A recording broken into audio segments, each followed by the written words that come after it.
fuck did I nerve?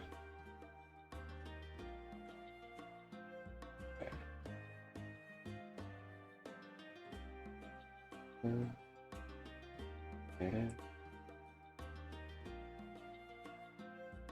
It's so weird doing like a really late stream and then immediately doing a pretty early one. Because then in like the Discord promos, it's like I'm just back to back promoting myself in the same place. These things happen. Yeah, things happen.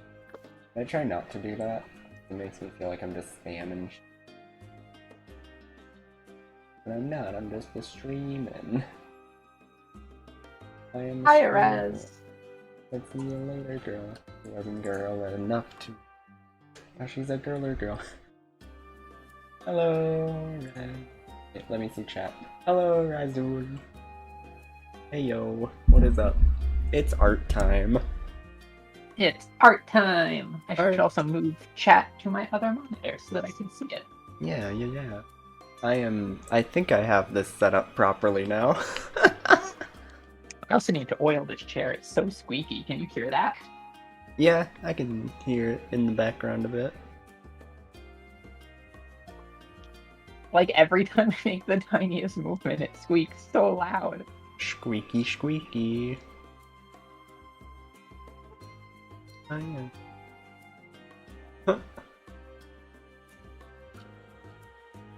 Oh yeah, I probably should.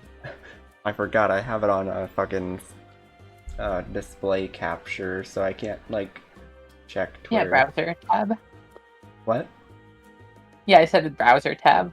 Yeah, because otherwise I wouldn't be able to. Supposedly, Clip Studio is getting collaborative features. Oh, collab time.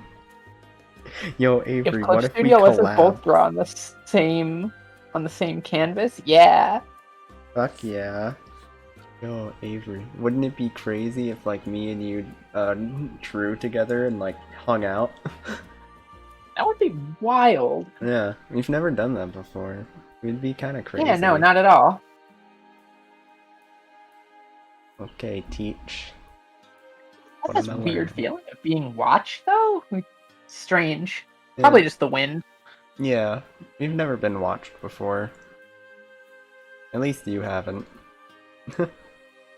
I'm always watched. Well, yeah, I have like all these feathers here, like on my hand, and it makes it really, really hard to fit like a watch on. Oh yeah. I just don't buy watches because Like, they're a waste of money. But you know. yeah, I mean, I have my phone to like check the time and stuff, but like, Yeah. I don't know. It just all my feathers get like gunked up in here, and it's not a very good time. Yeah. Oh, and especially with my coat, like I would never be able to see the watch. That's legit something I ran into in real life where like I constantly wear like oversized sweaters and coats and I'm like I wouldn't be able to wear a watch unless I wore it like over the coat, but that would just be dumb. I want my coat. But what if you like did one of those things where like you're one of those shady watch salespeople, Ooh, that's or true. like you hold your coat open and you just Yes. have like all the watches dangling in here? Yes. That was kind of like one of my original concepts for Naxua, was her being like a traveling merchant. And she just has Oh, for a second, I thought you meant specifically shady watch salesperson. I was not like, what? shady watch, but shady traveling merchant. Kind of like, what video game is it? I think one of the Resident Evils, but like, where you just have like the shady merchant, like, I have some wares for ya. I love that merchant. The Resident Evil 4 one. Yeah. Her voice was so good. Or more like fart. How dare you? We haven't drawn a single fart here. Also, hello, Ellie. Hi, Ellie. We do be farting though.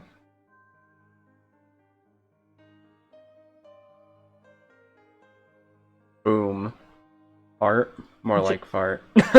That's just a tree that fell on its side in Oh, the damn it. forest, and no one was around to hear it, so it didn't make a sound. That's true. Shit.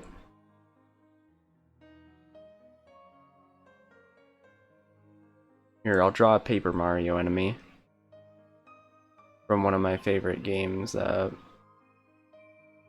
Super Paper Mario. This one, it'll put you to sleep if you get hit by its breath. Cause that's its mouth, clearly. Yeah. Alright, so Yes. as for this week, I think probably the best place to start is with a bit of review. Yes. So, actually, I think the best place to start is, though I am the teacher, you get to be the teacher for just a moment and teach me where you've run into struggles with art and any specific things that have challenged you or any questions that you have from like last week. Basically, anything that didn't quite click that I could go over again just to, help. Yeah, like, I apologize for, like, because of how I've been this week, I didn't practice art as much as I wish I did. So, like, Tut tut. what? I said tut tut. Tut tut. King Tut isn't here, he can't harm us. But, from the last time I practiced, I remember, having it down pretty well, like, the two sketch phases, then the line art thing that we did. And I had that down, I feel like pretty well, to where I could draw like the top half of myself pretty decently. The only thing that like I struggled on was like trying to draw the bottom half of me, but we didn't actually go over that, so kind of hard to say that. Well, then we can try a full body this week. Yeah, but, like, I feel like off screen I got the perch down pretty well. It's more so like trying to draw straight lines is still really difficult for me. Okay, it does work on this. If you hold shift, Shift. you can see it'll make a perfectly straight line. Basically, like tap a point, hold shift, Oh, and then tap the next point, and you've got a straight line. oh, I didn't. Um, that will ignore any brush pressure sensitivity that you have. So be aware of that. You'll want to shrink your brush if you want to keep it size consistent with other things. What the fuck? Wait, how does this work? It's like I hold. Oh, okay, now I get it. Yeah, so like any wherever you had touched last. Yeah, So like if I touch like here last, that's where the line originates from. yeah. And then once I have the straight lines, I can erase these bits. And then make little touch-ups on it that way. That makes sense. Yeah, I also mean like if you're just drawing like a shape like this, you don't need to really worry about like it being super duper duper like perfect and inform. Yeah. I know this is something that like with my own art that happens a lot because I tend to do for my finished pieces a very like clean and like almost like very very cleanly rendered style with like very well defined lines. Hmm. But like for sketching and stuff, I don't really worry too much. Like for example, like these glasses aren't perfect circles, and at least for sketching, stuff doesn't need to be spot on. And Okay. even for final like renders, I very often end up liking it when a bit of like the sketchiness shows through, Okay. in the sense that like then you can sort of see the strokes that the artist made to draw the piece. Yeah. I always like it needs to be perfect or else it will look bad and everyone will laugh at you. Like you'll run into that sometimes, but honestly, even though it feels like that a lot of the time, it really does not need to be like super duper perfect to look okay. Um, I think a lot of the time, like the thing. What are you putting in my mouth? Buck teeth. How dare you? I mean, also probably correct, but you know. What? Hey kids, it's me, Avery.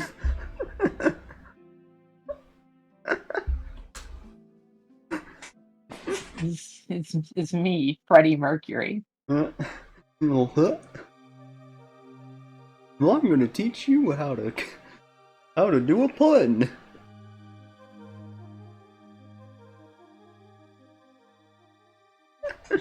Yeah, like with this, for example, like my lines aren't perfect. Not everything is like fully in scale or stuff like that, but it still looks just fine. Yeah. So like don't worry overly about like having everything be super, especially during the sketch stage. Like don't worry about having everything be super duper duper clean and polished and stuff like that. Yeah. Cause Yeah. that overall just hurts your ability to get a finished piece onto the page. Yeah. Okay. Because what happens is like you'll spend so much time being like, oh, this line's not correct, I need to redo it, redo it, redo it, redo it. And the more and more you sit there and redo it, that's a lot of time that could be wasted. And then you get further into the piece and realize, oh, this line didn't look right in relation to the whole piece to begin with. And you Hmm. spent 20 minutes trying to refine that one line when you can get things more into where you'd want them to be on the canvas and stuff shape wise, and then worry about fixing stuff later Yeah.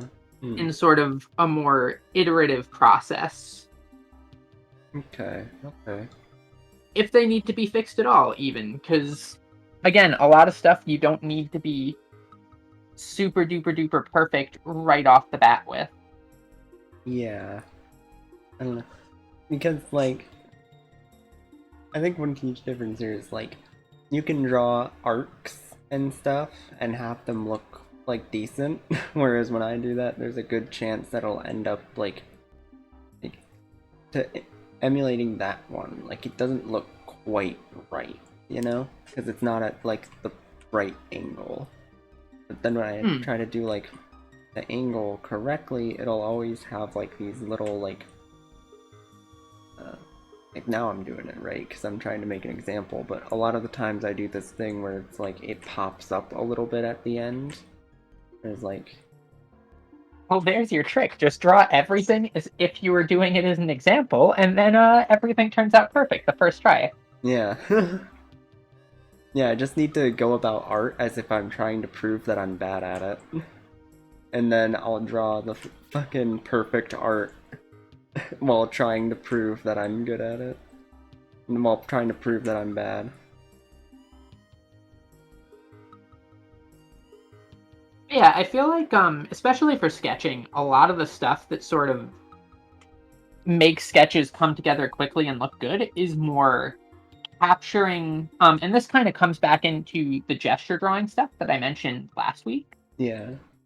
in that a lot of it comes back to capturing sort of the base like gesture or shape or essence of whatever you're trying to draw rather than getting it photorealistically rendered, because like obviously there is like a amount of technical skill and it's impressive if like somebody can draw like a completely photorealistic thing, Yeah.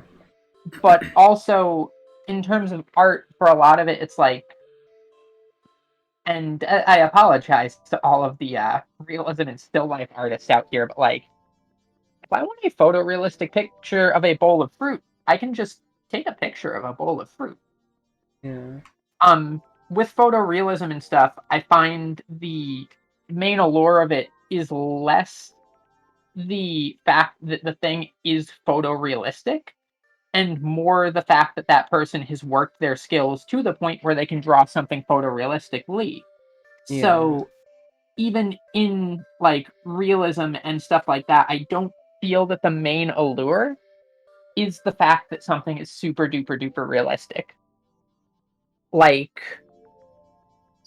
therefore, especially right now, don't worry about everything being perfect because it's not going to turn out that way, and you can still have perfectly fine art that is not very realistic.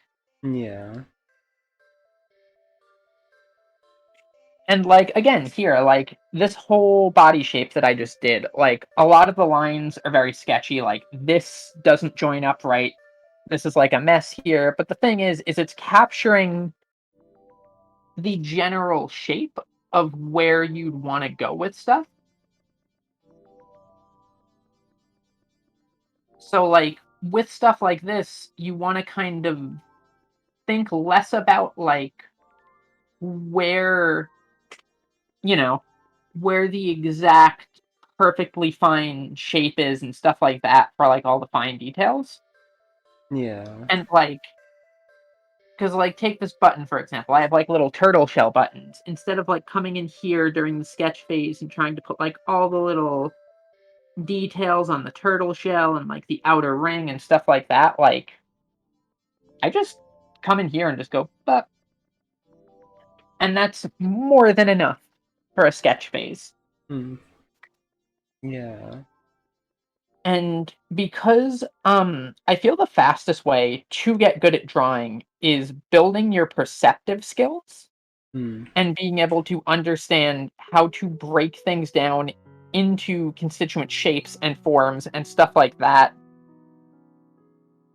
Like that's the core of learning how to draw specific things, and getting good at drawing specific things is mostly done through iterative process of just drawing it a bunch, just like drawing, figuring out where you went wrong, figuring out how you could improve, and just repeatedly drawing things. And as you sort of learn to draw these things over and over and over, eventually these things start to just click in your mind of like, oh, I know how this thing is shaped, I know how this thing moves, I know how this thing bends. And then as you continue to do that more and more, the idea of how to draw each thing gets refined further and further in your mind until eventually you can kind of just draw it like nothing, just snap from the mind. But there's a lot of failure there first. So a principle that I always sort of go with art, especially from a learning perspective, isn't so much, oh, this needs to be perfect right off the bat. I more kind of lean into the, it is absolutely not going to be perfect right off the bat. So Yeah. why waste a bunch of time trying to make sure that it's perfect off the bat when you could instead iteratively draw, you know? Hmm. And this is from like a learning perspective. Like obviously like if you're trying to make a fully finished product and stuff like that, there's a bit of a different logic that goes in here of like, you want that to be presentable.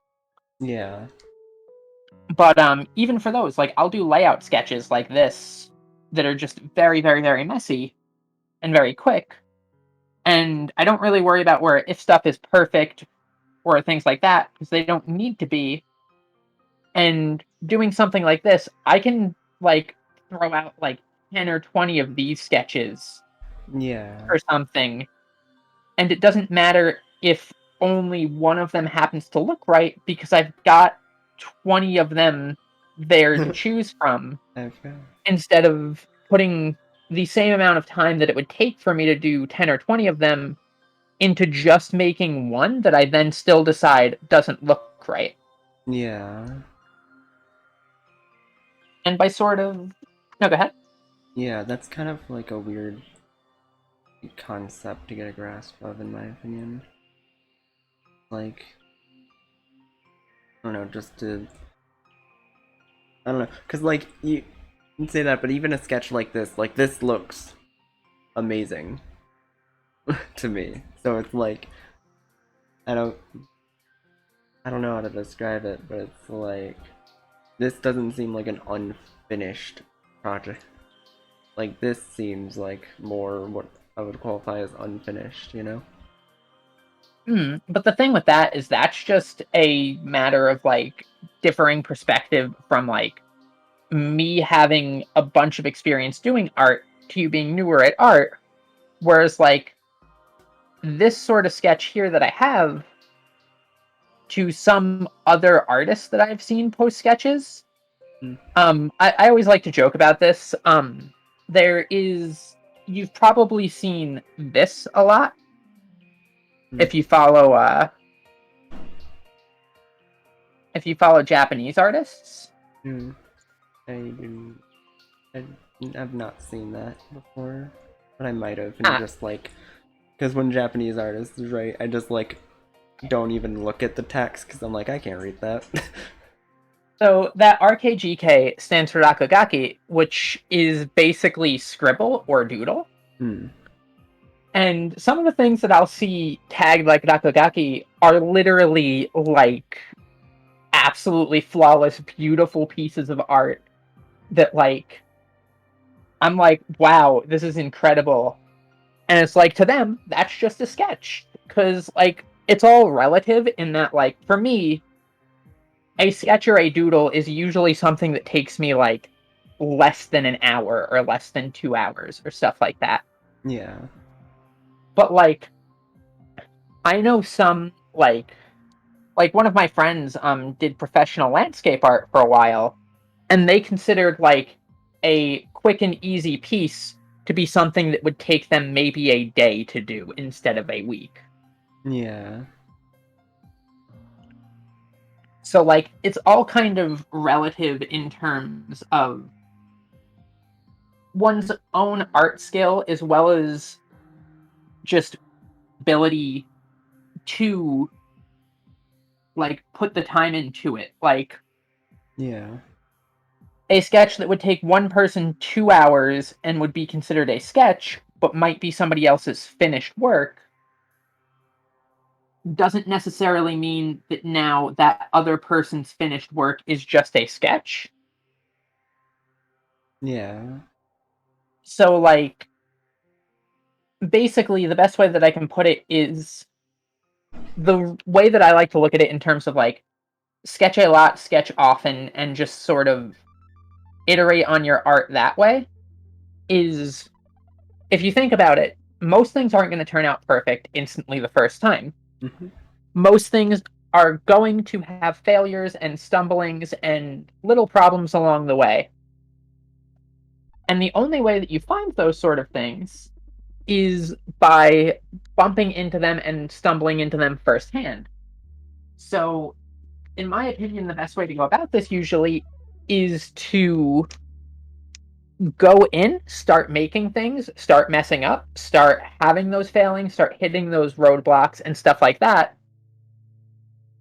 And by going right in and doing things like quickly and iteratively, you will run into those roadblocks a lot more often and a lot faster, which also in itself provides more opportunity to be exposed to those and solve them faster. Yeah. Basically, if you need to. Wait, hold on. First, hello, Kiva, and then Midori is redeeming all of the hoots. Oh goodness, that is several hoots. Several Also, hi hoots. Mimi, hi Kivara. You better be doing your hoots as well, Ave. I've got the hoots. Oh, hell yeah. How many hoots do you have, Mimi? They're only 100, so I guess you can just kind of spam them. Oh, Jesus Christ. 1, 2, 3, 4, 5, 6, 7, 8, 9, 10, 11, 12, 13. Jesus Christ. Let me drink my water so I can actually who correctly. I will chug more of this energy drink.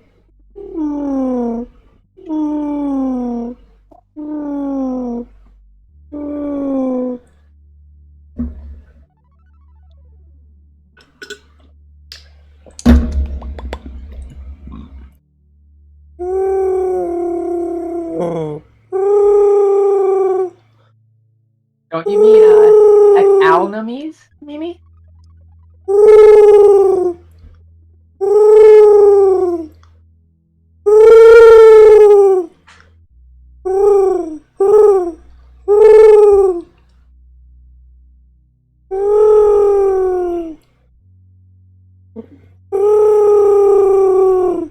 None of those picked up on Discord, but I did do a lot of hoots. There were several hoots in there. There were several hoots, and all of them did not get picked up by Discord. Oh, see? The hoots summoned other owls. Yeah, the hoots summoned all the owls. Hi, Hubai and Sarah. How you doing? Hello, friends. Hello, owl friends. You have heard my mating call. Noctua from Hooters gets plowed. Sound pack, not clickbait. Gone wrong. Gone sexual? Question mark, exclamation point, question mark.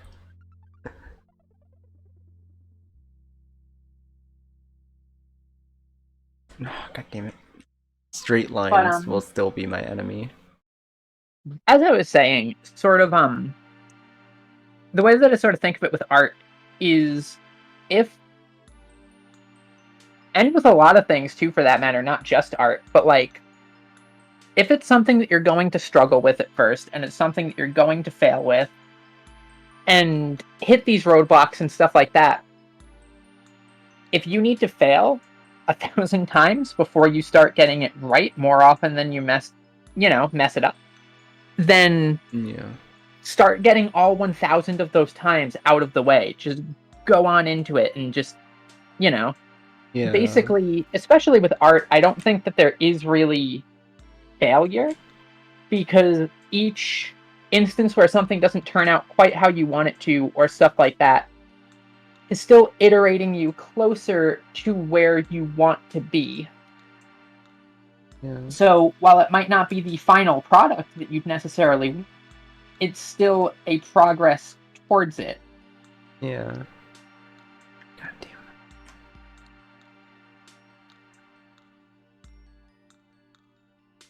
it. Really getting like sizes for things is also really difficult. It's like I can't get the size right for what I'm drawing.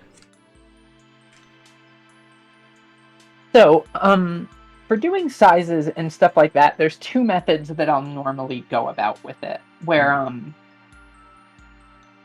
essentially what I usually like to do, for myself, and this doesn't always work for everyone, a lot of people will take, like, measurements, like, with their hand or stuff like that, especially if they're drawing on a set canvas size. I like to zoom in and out a lot while I draw. So, that doesn't always necessarily work for me. What I do is I pick something as a reference unit, basically, on the drawing. I pick one thing somewhere on the drawing that I basically start setting as my base scale for everything else. And what you can pick for this doesn't really matter, because it can be just about any part of the drawing. All that it matters is that it's one thing that you can sort of look at and keep in scale. So it doesn't matter, though one thing I will say for this is I do generally prefer it if it is something that I can sort of keep a relatively straight line. So, like, take, like, this, like, pupil, for example. Even though the edge here is rounded, it's something that I can sort of treat as a straight line. Yeah. And with this straight line, I can sort of use that as a mental ruler to be like, okay, this bang is about 2 of these long. By just taking this size and comparing it elsewhere. The ahoge here is about 1 long. This one's a tiny bit shorter, and stuff like that, where like Yeah. what you're doing is you take one piece of the art piece, and this obviously works better if you're trying to draw something from reference. If you're trying to draw something from imagination, Yeah. um, it's not quite as easy. But the thing is even if you're trying to draw something from imagination, this is something that you'll eventually develop the skill set to just sort of do mentally with your mental image of what you're looking at. Mentally. It's mental, dude. Yeah, but I find that sort of helps with keeping things in scale, and that if you can pick one thing to keep in your mind as a mental scale, it becomes suddenly a lot easier to keep everything else in scale because you're less thinking of it as individual lines in isolation of like, oh, how long is this line? How long is this line? Etc. Etc. And you can sort of pick that Mm. as what you're setting as your base scale. Use that as a ruler for other things in the drawing. And later on in the drawing, you can change what you're using as your scale Mm. to more convenient things. And that with a combination of the technique I talked about last week, where what you're doing is you sort of look at a piece of a line and say, like, okay, so like instead of thinking of, whoop, that was an eraser. Mhm. Instead of thinking of this as like a set of lines here, right? Instead, what you can do is you can think of it as a set of smaller segments and where it connects on various things. So, like, if you have this ear here, for example, you can look at it and say, okay, so this part of the ear, if I continued this line out, it falls a little bit in with the eye, and the other one falls roughly in line with the bottom of the eye. Mm. Mm. And there's a little bit more, then again, using this as the scale, there's a little bit more space here between that and the eye. Obviously, you've not jumped right from the eye to the ear usually. You kind of work out from a point Mm. with stuff like this, but looking at stuff and sort of figuring out where it connects helps a lot, I feel, for like this sort of artwork drawing from reference, where like this side of the line connects roughly to where this point of the glasses is. The Yeah. other side of the line connects roughly to the bottom of the ear. Yeah. It takes a lot of practice. Like, I know I'm sort of simplifying it as a draw the rest of the owl type of scenario. But, basically, it's sort of a skill set that you want to slowly build yourself into over time. And the faster you can get yourself sort of thinking in terms of, like, less what is the direct shape here, Mm. and think of it in a more abstract way, the easier it becomes to break a piece down into constituent parts and start drawing it that way. Because when Yeah. you look at something as a holistic piece like this, has it's a lot more daunting of a piece to replicate than thinking Yeah. of it as a series of individual smaller pieces that are all easier to draw. Yeah, but like It's I just a feel like matter of I'm breaking already it down. kind of doing that, where I'm thinking of it as like individual smaller pieces, but that's much easier to do when it's like when I'm following along with you. Hmm. Because when I'm following Instead of along like with you, breaking down from a full piece. yeah, because when I'm following along with you, I can see what you're doing and just like, okay, just do that. Then do this part, then do this part. Because really, like, the order of operations I think is probably the hardest part for me, whereas like figuring out what the order of operation should be. Hmm. 'Cause Um. I get like So mixed up on oh, what do I do first? What do I do second? What do I do third kind of thing. yeah. So you can see that I've dropped the opacity on this a bunch, right? Yeah. What I will do here now is sort of I'll kind of go through my thought process of how I broke this down. Where like so first, this is just habit. Usually start with a circle for the head, right? Yeah. That circle bad. We've established. No, circle good. No. Impossible. Circle good. Avery, good. Look at this good old Avery. So happy. Also, It's a very good Avery. while drawing this design, it really made me realize how fucking complicated your clothes are. Don't worry, we can break those down too. Cause basically and this is different for every design. Hmm. And I've touched on this a little bit in the past, but basically what I like to do is I like to break things down in terms of what the most dominant shapes are Hmm. in a thing. In terms of like basic shapes. So we have the circle for the head, and then I usually think in terms of okay, here's the chin, right? Yeah. You'll get a little bit more used to the chin shape, and it doesn't really matter if you have it The chin perfect shape or is not. super hard for me, because right now, like, you have a very weird looking chin on this one. Hmm. That's one of those things that like you can break it down a little bit, but honestly, the easiest way to get practice drawing chins is to just draw a bunch of heads. Oh. Ah, You man. just I sit just, here like, and sketch out it's heads, and 1, 2, eventually you get the shape 3. more down. No. Like that. Yeah, so for this, I sort of skipped a step, but that step would have been Hmm. picturing you have roughly the circle of the head. Technically speaking, the head is not circular from the front. Because, like, if you were looking at, like, a skull, for example,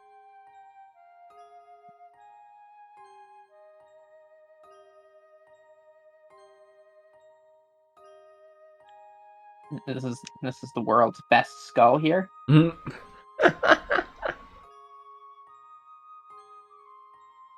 You have it so that, like, the skull is not just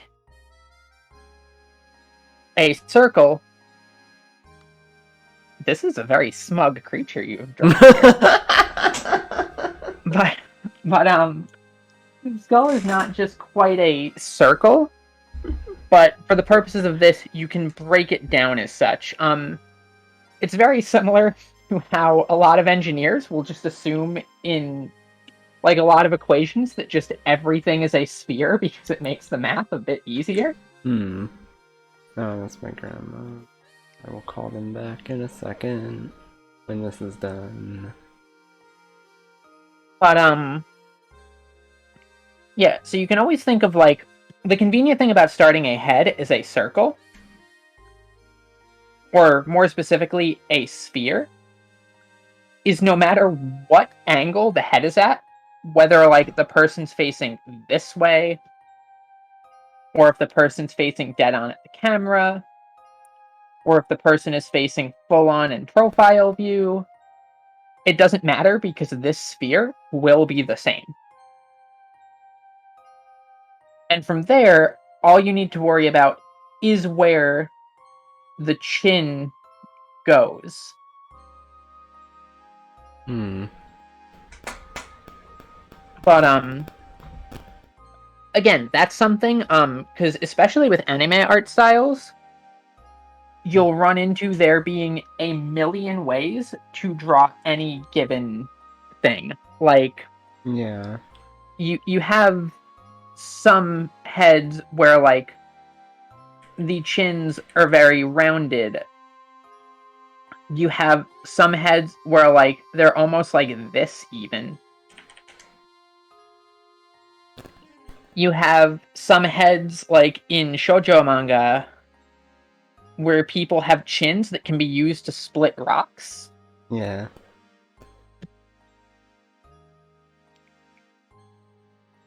And then you have series like Akagi where people have chins kind of like this, and you expect their head to continue into a crescent moon, but it doesn't quite.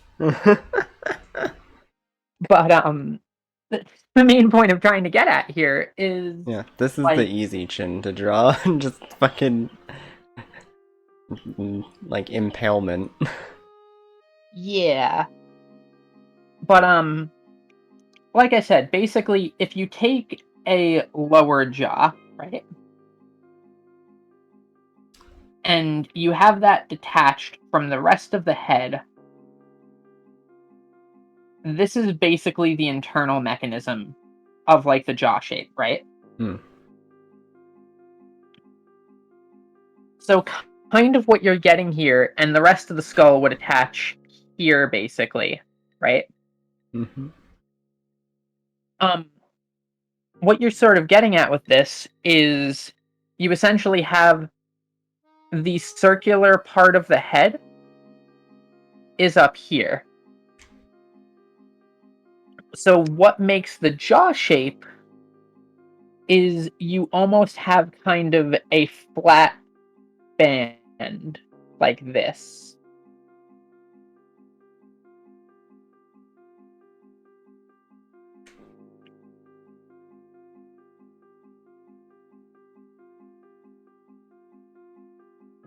And again, like with the circular component of the head, it doesn't need to be super duper duper perfect. You can just sort of wing it, and the more and more you draw, the more you'll get this kind of into the shape that you're looking for over time. And then you have stuff like the nose and whatnot that gets added in later. Hmm.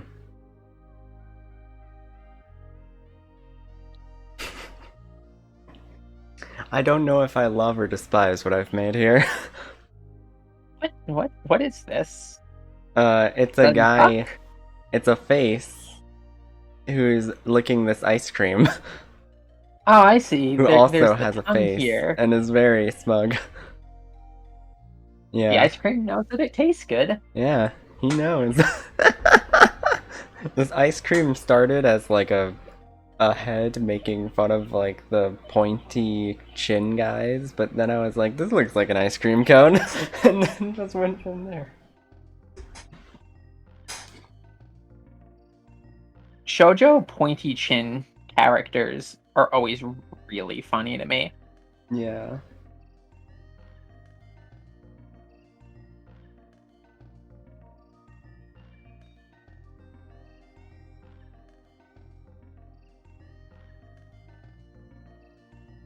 Now this is where my lack of knowing how to do perspective comes in, because I don't know how to make it look like this guy is holding the ice cream.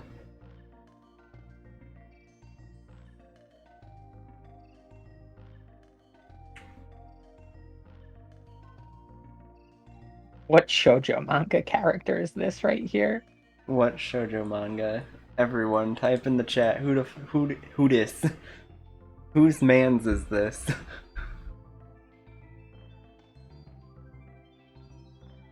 Who claims Also, it feels like a ownership? lot of like random shoujo manga guys have like they'll have like their pointy little head, and then they'll have a neck like this. Yes. Beautiful. Honestly, that's just how I draw most. Like, at least like when I was like a little kid, that's how I would draw people. Just long ass neck. Like here's your average shoujo guy proportions.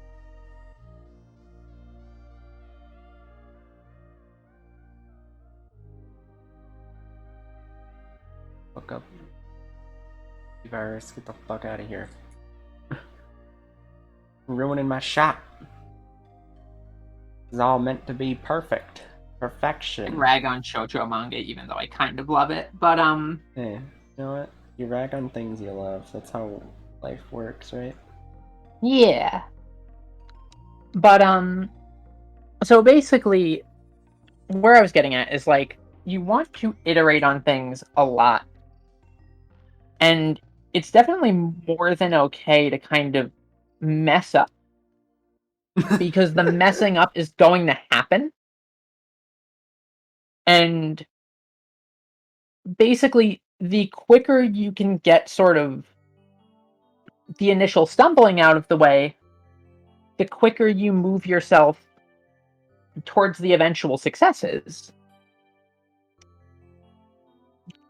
Now, as for sort of breaking things down, as I was saying before, I like to think of things in terms of the dominant shape, where like I'd start out with like this shape for the head, right? Hmm. Yeah. Then looking at this, I sort of think, okay, so like what would be the next most dominant shape on the head? Which for my design is the like little forehead flap bangs Yeah. and my glasses. So I sort of break it down as like, okay, so for this element, how much, like it falls roughly in the middle of the head, and how much of that space does it take up?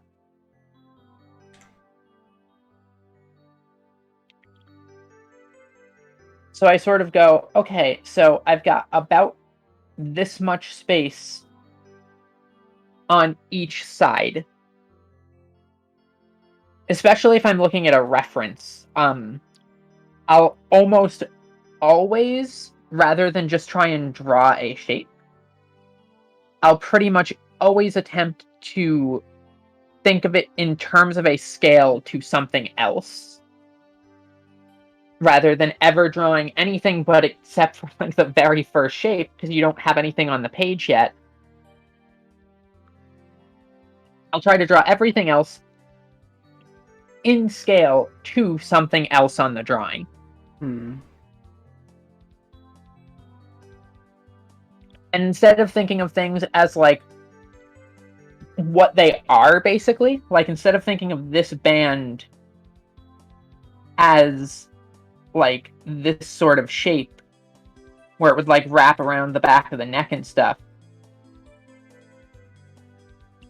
though that does help to do, you can also think of it in terms of drawing references here, Hmm. or drawing from references here, as I have this line that is about this long, and this line that is about this long. What you'll see a lot when things are being taught, and this was something that one of my art teachers when I was young taught me, and it's kind of stuck with me since, is you'll see a lot of the times like a face or something, and that's hard to draw. But the thing is if you take it and you turn it upside down, suddenly it looks a lot less like a face Hmm. and more like an abstract collection of shapes. Yeah.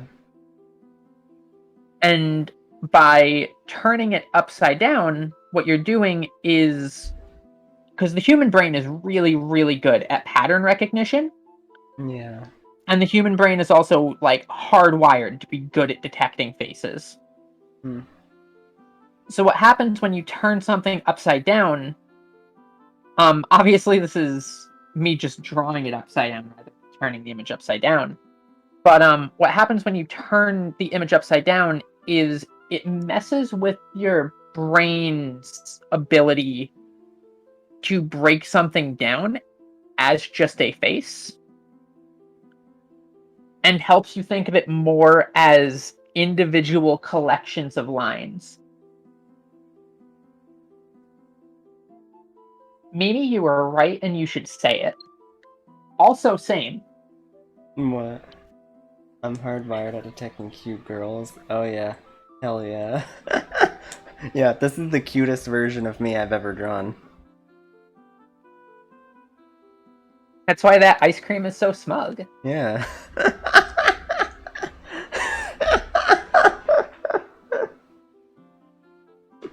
Look at this But fucking drawing. it's a very powerful piece. I don't know why I turned it into me last second, because I just noticed, like, this character doesn't have hair. And I was like, I'll just give him my hair and have it be me. And, like, it's made it a lot more threatening and somehow.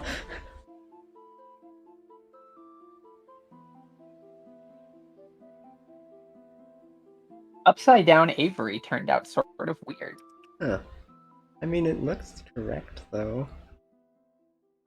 This is, like, Correct enough. yeah, messier hair. But yeah. So the thing is basically like if I delete that layer, can I duplicate this layer? I can.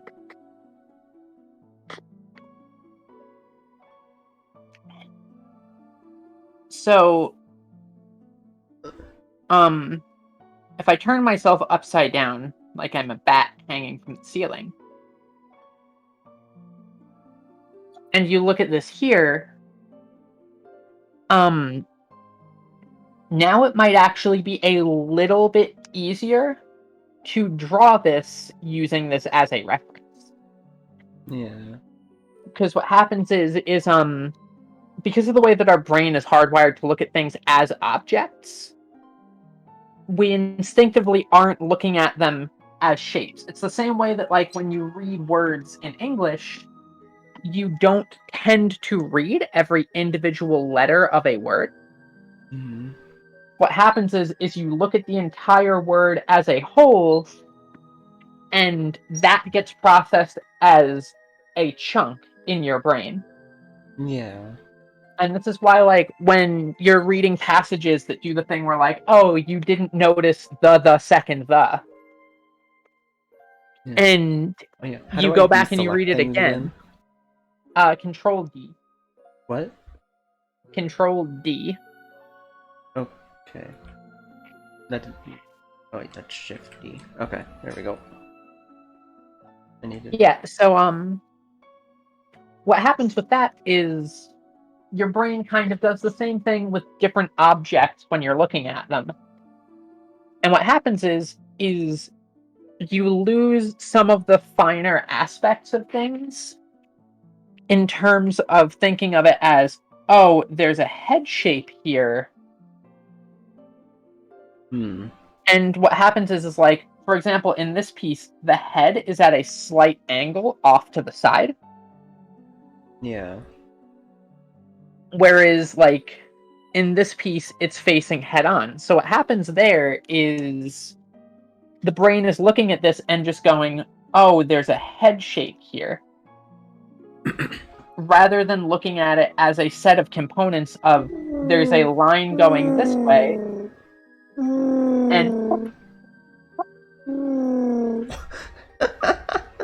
and a line going this way. So what happens is by removing as best we can the idea of it being just the whole shape, or rather the whole object, and think of it as a collection of lines and shapes, it becomes a lot easier to draw from reference. Yeah.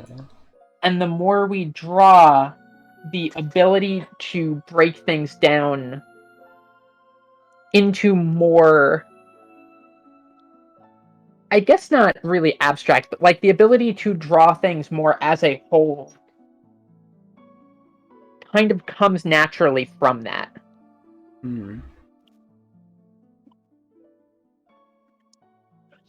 Because eventually you will just sort of stop thinking of it necessarily as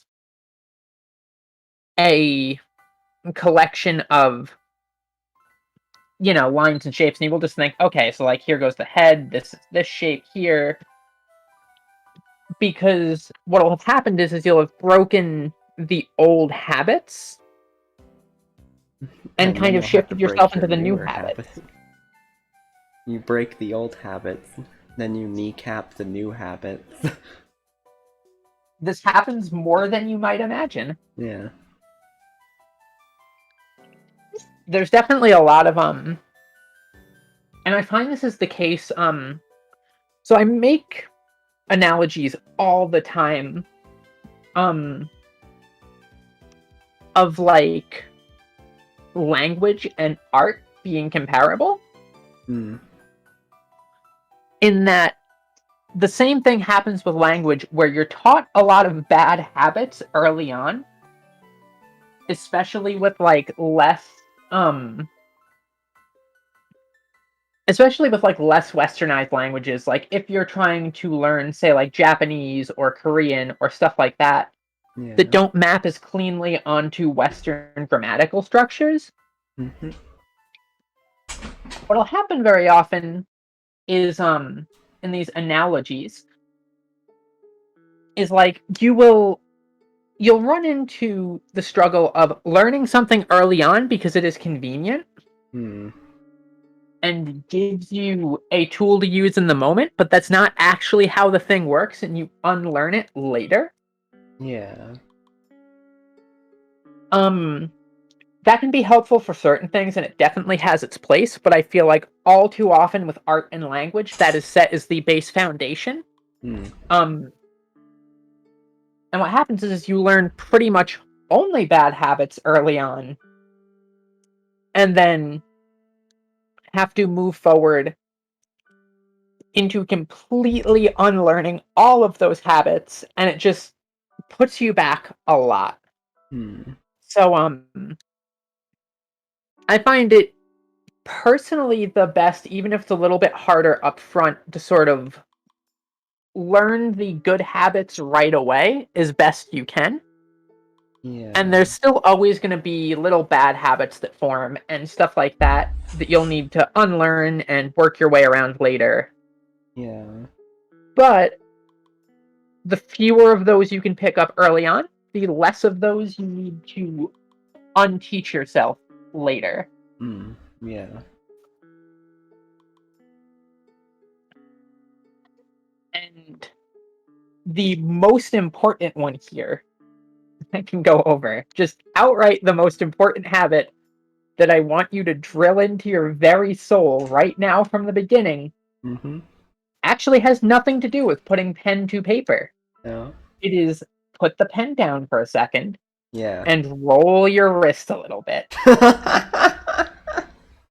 And just like do this every single time before you draw, do it several times while you draw, do it after you draw, because like you really, really, really want to keep a comfortable posture and do things that are good for your wrist and arm because you will thank yourself later for Mm-hmm. not like ruining your wrist. Yeah. Nah, don't listen to her. We get arms later. That's true. Okay, so cyborg arms are kind of rad, but so is not having horrible wrist pain. Hmm. Don't know. I don't know, Also, dude. cyborg arms are really expensive Oh and yeah, starving that's true. artists. It's true. So, Got you there, Midori. Yeah, but we can't afford the cyborg arms. The government ain't gonna give those to us. Doesn't even give us fucking cold medicine.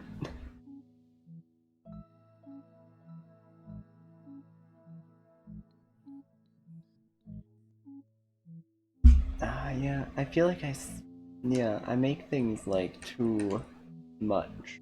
Like, too big. Then that feels too small. Eh, eh, eh, eh. That is my entire writing philosophy. Not writing, drawing philosophy is just eh. Nope. Eh. Nope. Eh. Nope. Eh. Good enough. at the same time, like, even if you just look at what you have there from the upside down drawing, you can see it's a lot closer. Yeah, mainly just because the chin. Like, the chin alone is just like, upside down chin is much easier to draw than right side up chin for some reason. Because you're not looking at it as a head, you're looking at it as just shapes and lines. Yeah, but I was doing that before too, where I was looking at it as just shapes and lines to imitate. On one hand, probably to a degree. On the other hand, it's really, really hard to overcome the brain's natural instinct to Yeah. do.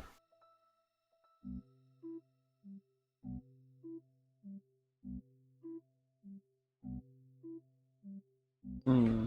It's too big. Too big. Too This is big. less of a Didn't cyborg laugh. here Yeah. and more of like just a robot. Yeah. We skipped from cyborg to robot. It was a natural occurrence. It had to happen. God damn it. Making two circles that are like nearly identical is so hard.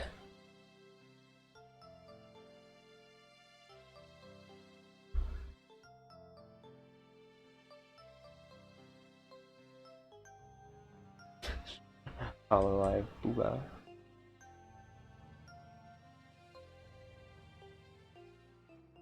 Yeah, let's make a Booba tier list, but draw it. I want to do some tier list stuff, even though that's like a dead meme. I still like the idea of it. Fearless stuff can still be quite fun. Yeah. I want to do stuff like... I was thinking of doing, like, ranking every Mario game when it was like March 10th, but then I forgot to do that. There's at least 3 Mario games, maybe even 4. Yeah, at least that many. Well, like, I've played basically every Mario game, except for, like, certain ones that I wouldn't qualify as Mario games, but... Because I definitely looked at, like, the tier list before. I was like, okay. And I went through and looked at them and was like, which one of these have I played? Which ones have I not played? But it also had, like, the Yoshi games and the, like, the Luigi's Mansion games. So I'm like, those aren't Mario games. Those don't count. Even though I have played them. Those are their own series. Let them be their own thing.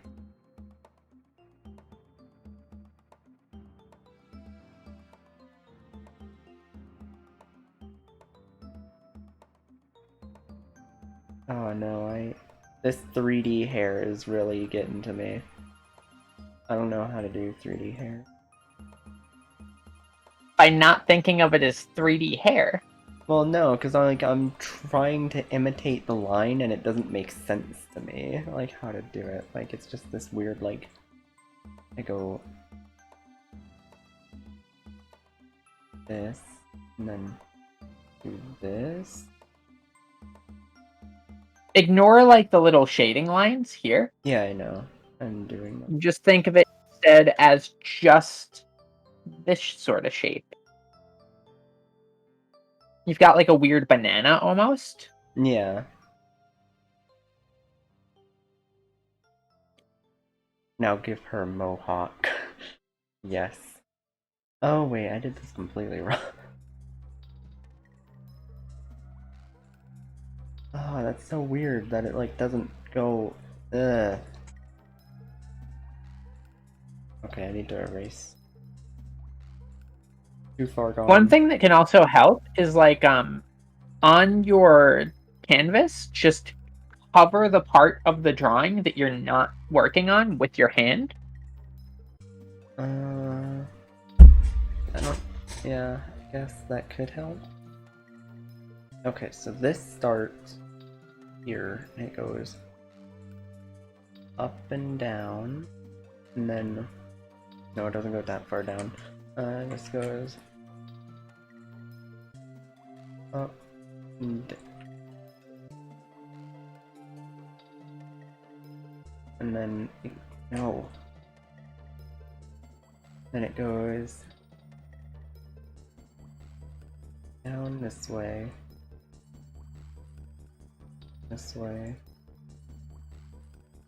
up a little curve that goes into like downward angle. But that's not deep enough.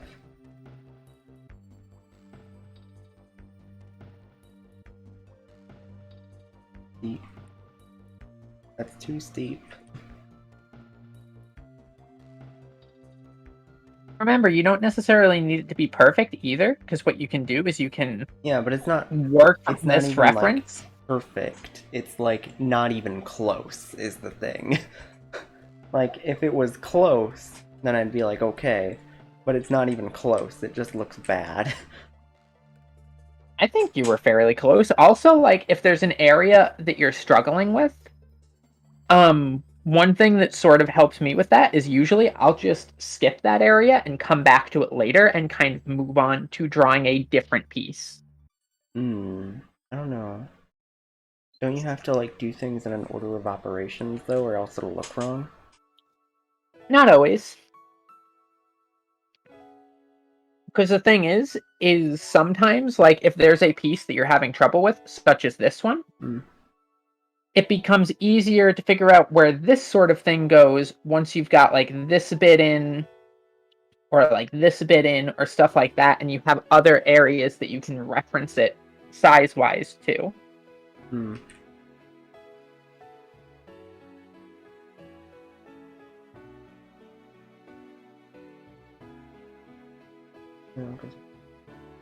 Like this. Also, Little Robot Us is kind of great. Oh yeah, little robot.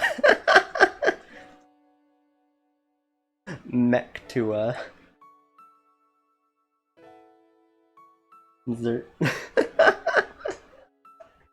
God, the little perch on Mech Tua is so good.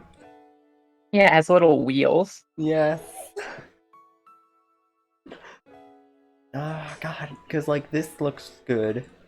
The glasses look fine, and then this just looks like trash.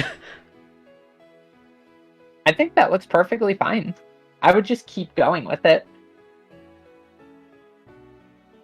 Because what can happen here is once you've got like this done,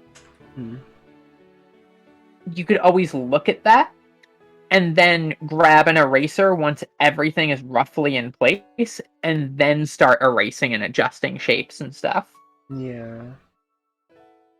Because it becomes easier once there's a hole there, like just a whole piece, to kind of look at it and go, okay, this is an area that looks off, this is an area that looks off, and kind of fix it after the fact. Yeah. This the part next to it is also really like weird for me to think about. What, like this part? Yeah, because I don't get how to do that shape. I mean, this is like a whole bunch of different sketch lines here. Yeah, like what I would sort of think of this as is you have this shape here, right? yeah. And instead of trying to get all of these individual little sketch lines in here, try to look through and see what the core shape is. Yeah. Like, kind of, it can almost help in this case to unfocus your eyes a little bit when looking at it. And see kind of what the dominant shape is in there. This is also why a lot of the times... God damn it, I need to drink water. The hoots sometimes doubles as a hydrate because, like, you can't hoot with a dry throat. Yeah, I need to have my wet throat. My throat properly wetted. Do do do do do.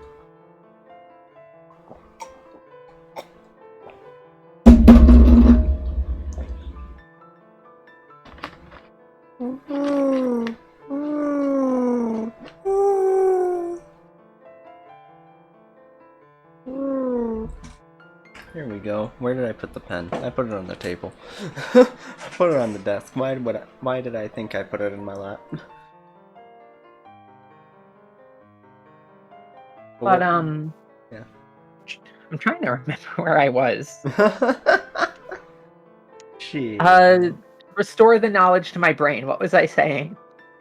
Oh no. Oh no. We both have smooth brains here, you should know that. Our smoothness is coming through right now. I will have you know that my brain is in its absolute prime and has not started wrinkling from age yet. Yeah, exactly. I have a pristine brain. This right here, this is my brain. Yeah.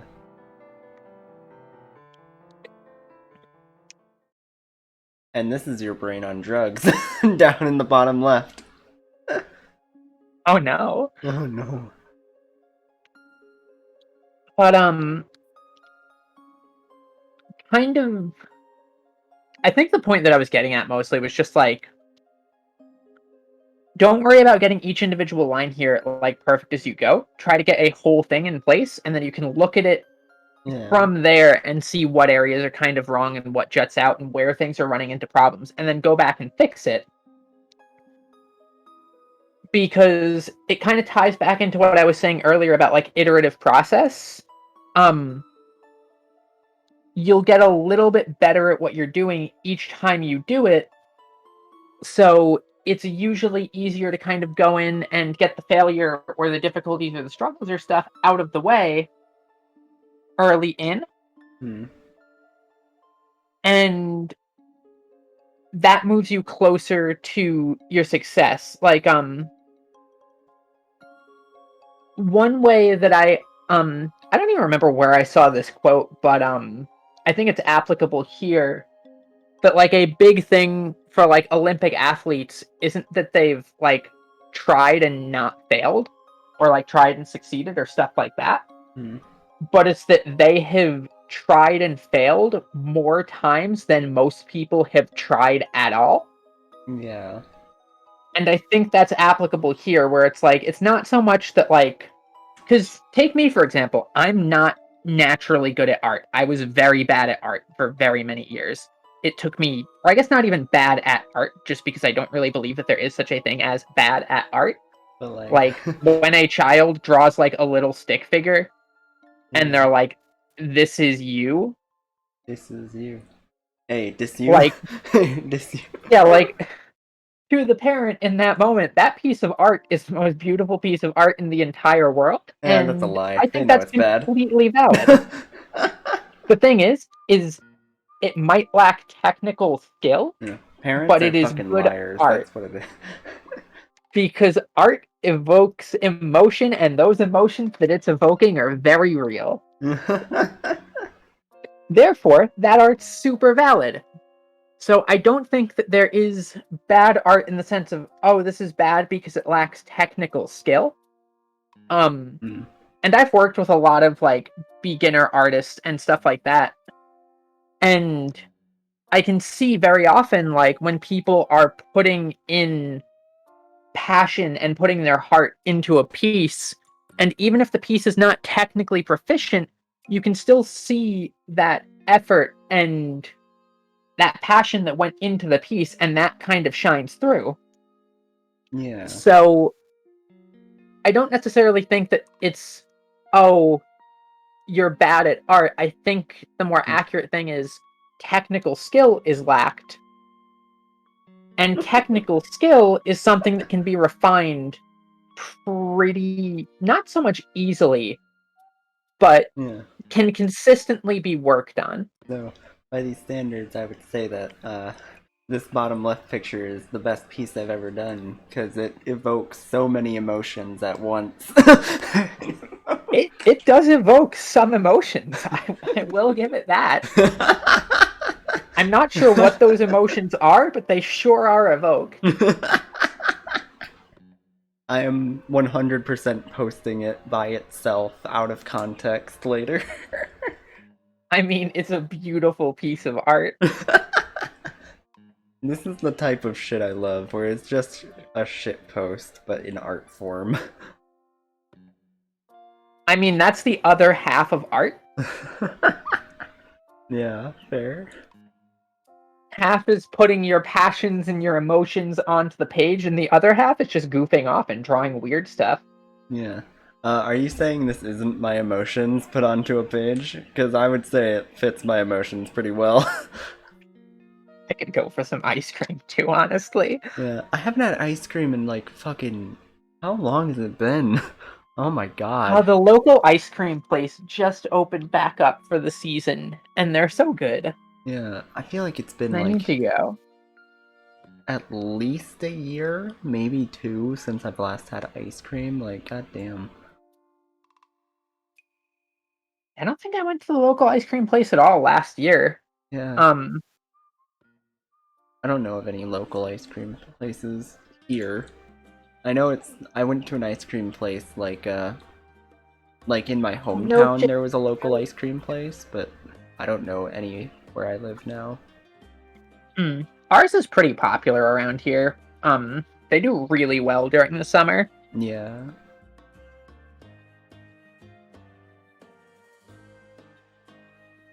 Who would have guessed the ice cream place would do well during the summer? I know, right? Yeah. Weird. Weird. Must be a coincidence. Oh yeah, undoubtedly. Yeah, yeah. Things aren't supposed to make sense. But yeah, so basically kind of what I'm getting at is like, while I don't think that like there's such a thing as art that is bad, like for a lack of passion and stuff like that, Yeah. there is art that lacks technical skill. Actually, I will put the caveat that I think like art specifically made to spread hatred or cause harm to people or stuff like that, that is bad art. Don't do that. Yeah. That is wrong. Ah, Please do damn not it. draw art to hurt people. Damn But it. Now my with that caveat propaganda aside, career is gone. yeah, now you can't be a propagandist. Fuck! But Now how will I make the Soviet anthem too? but like with the technical skill that is lacked, that can be refined because like as I was saying before, I didn't start good at art like by the technical skill metrics. Yeah. And these are things that you can learn, but basically the way that you kind of learn is just by doing repeatedly. Like when it comes to speaking a language, you don't learn how to speak a language fluently by sitting there with a grammar textbook and rote memorizing all of the grammar and all of the different fundamentals Yeah. and Even though stuff like that's that. like the only way it's ever taught. Yeah, and I feel like that's always so harmful to actually learning. Like, yeah, learning grammar and stuff is useful, but all it does is it helps give you a couple tools to understand the language a little bit better. The thing that actually helps you learn the language and get good at speaking it is speaking the language and using it and making the mistakes and being corrected and iterating upon it. And that's what builds your skill with it, because as you make a mistake and somebody corrects you and it's like, oh no, that's not how this is said, this is how that is said. That happens a couple of times and it starts to click of like, oh right, that's how this is said. And that starts teaching you better than just trying to sit there and memorize basically a phrase book would. You start understanding why things are used in certain scenarios and you understand the underlying nature of it rather than like just the purely abstract function of it in the sense of like, oh yeah, this is, an adjective, this is a verb, this is how they function, this is an adverb, like all. And I love linguistics, like do not get me wrong, I absolutely obsess over linguistics. But the thing is like I like that because it interests me.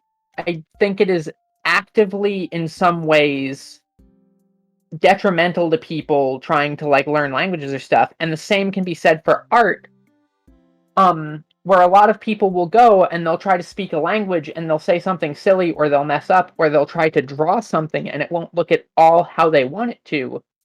And that becomes discouraging. And they go, well, I messed up here. Clearly I can't do it. But the thing is you can, because people don't just usually start good at these things.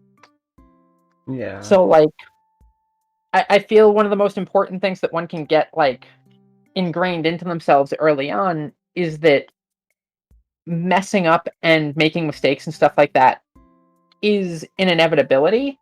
Yeah. And the sooner one can kind of accept that that's going to happen and start making those things and doing those things, the sooner one can start moving past them to getting more where they would like to be. Yeah. Thankfully, that is something that I am pretty like adjusted to, is that like I know that this is gonna take a long time to figure out. It's gonna take a while for me to actually get good. Is like it's something I've always wanted to learn, but knew that it would be a huge time commitment and I wouldn't know where to start. And that's why I didn't for a long time. Is it's just like a, where do I even begin? Do I have time to even try and do this? Mhm. Yeah, totally. I would also recommend like do both digital and traditional art. You will learn interesting stumbles in one that you would not learn in the other, Hmm. and vice versa. And by doing both, you kind of expose yourself to more of those failings faster, and also like carrying around a small like pocket sketchbook Yeah. and just drawing when you have a few minutes here and there or stuff like that means you can much more readily draw at any given random moment of the day. Yeah. Except I'm like never out of my room, so Even still, just grab a little sketchbook and sometimes draw traditionally. Because yeah. I find I with do have like a few like things that I could use as a sketchbook from my one of my classes I took last year where we made booklets. or even just like grab a piece of paper and just fill it with random doodle. Yeah. Because the thing is when learning to draw, one of the best things that you can do, even just aside from like drawing from reference or stuff like that, is just draw. Draw anything that comes to mind, draw things that you like, just doodle shapes, make interesting little compositions, just do like weird little creatures. Basically, whatever you want to draw will start moving you a bit further along, Hmm. and just drawing a lot really helps. Hmm. Like, it doesn't matter if the things turn out good, it doesn't matter if they turn out right. Just draw a lot and draw constantly, both in digital and traditional. Because I feel one thing that traditional art has over digital art is like in digital art, I can be like, oh, this shape isn't right. Undo, undo, undo. Yeah. Up, this shape isn't right. Undo, undo, undo. That's why And I you like kind it. of get caught into this loop of like trying to make sure that every line is perfect. And like with that, that kind of does the thing of like arresting one's progress, Yeah. where like you get so caught up in trying to make individual lines fit how they need to, that instead you kind of run into the process of, again, you could have done 10 or 20 drawings in the time that you've been sitting there undoing and redoing a line, trying to make everything mesh together in a very specific way. Yeah. Also, I'm going to make every time I draw your little, like, this thing, the hair thing, I'm going to make it slightly bigger each time. What, until like eventually I'm just like here and I've got like my ponytail and it just like dug dimodomes up into the sky. Yes. Hey. I'm a Dimmadome, home of the Library Dimmadome. The dim owl dome. Dim Owl Dome, fuck. You see, this is what art is about, making cursed shit. And Avery Dim Owl Dome is premium cursed shit.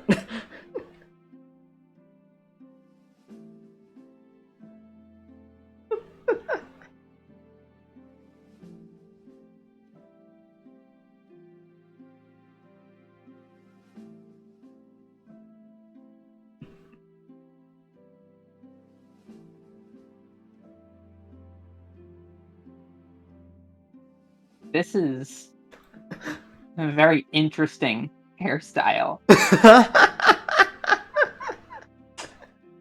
I mean, it's just slight over-exaggeration of your current hairstyle.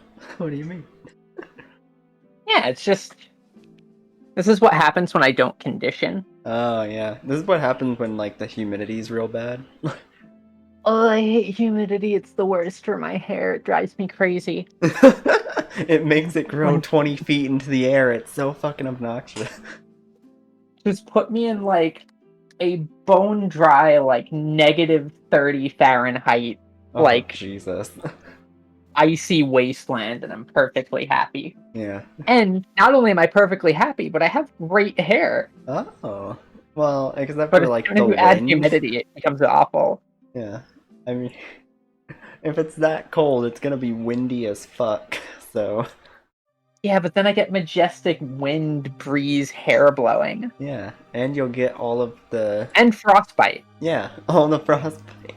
Because I've been out in, like, fucking -degree weather like that, and it is not... and it's like, you can feel yourself dying. Oh, I thrive in cold like that. No, in the fuck... I'm not a snowy owl, I swear. Meanwhile, I am a snow owl. And, like, I don't know. Were you out when, like, the polar vortex happened? I don't know if that happened where you were, like, 2 years ago It or did so. hit us. Yeah. Yeah.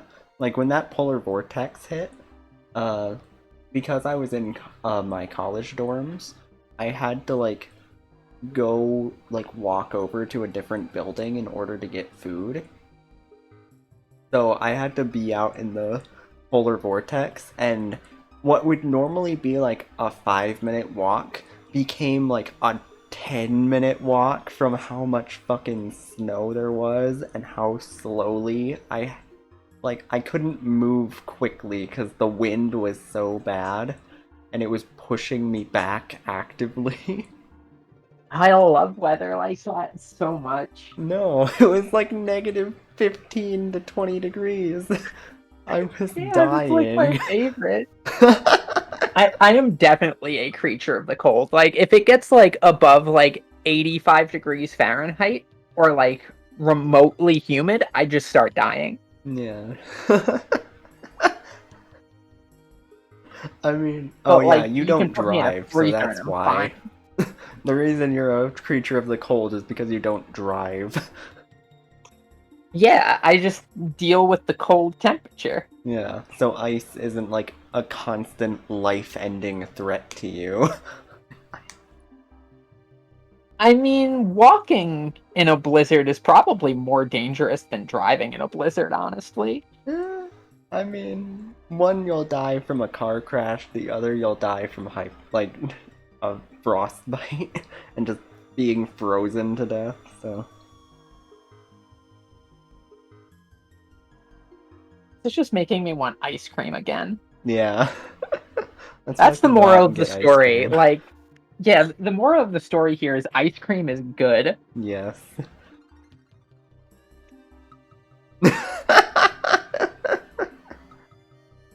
Oh yeah, that's the part of the ice cream I forgot. The fucking little, uh, tough things inside. This one is just like flat cone.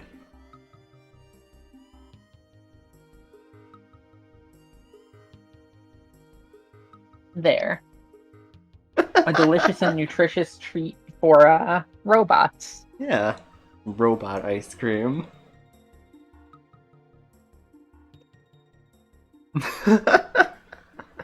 The way you draw that this looks like hillbilly teeth on my robot.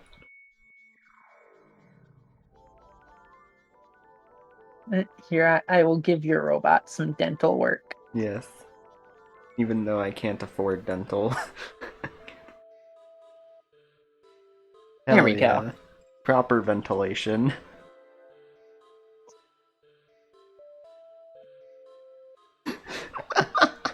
I love how half of our art practices are just us fucking around making doodles. The thing is, that's some of the best practice you can get. Oh. Yeah? Because, like, the doodles don't, like, the doodles aren't forcing you to, like, try and have every line perfectly in place. Yeah. The doodles are just having you get something onto the page. Yeah. Howdy, Sundered. What's up? We be drawing Hello, today. Ant. Hello, Ant. Do you like my bottom left picture of me eating ice cream? And then our robots eating ice cream? We might have a theme going. There, I've drawn an ant. Oh shit. Oh yeah. And Avery Dimowdome, owner of the Dimsdale Library Dimmadome. Oh, look at that ant. I will say though, if I see an ant in my room, it's dead. Any bug that comes into my room, it dies.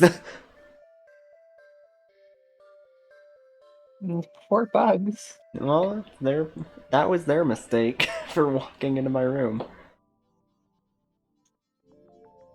I don't care if they have, like, no brain cells to know that that's a bad thing to do.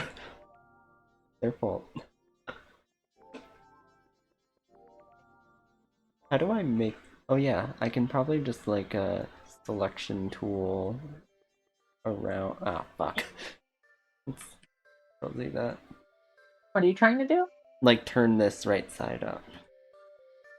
Yeah, so grab the little lasso tool, Yeah. select around it, Mm-hmm. and then you're going to grab the tool that looks kind of like this. Oh yeah, that one. And then I can... Yeah. Oh, look at that.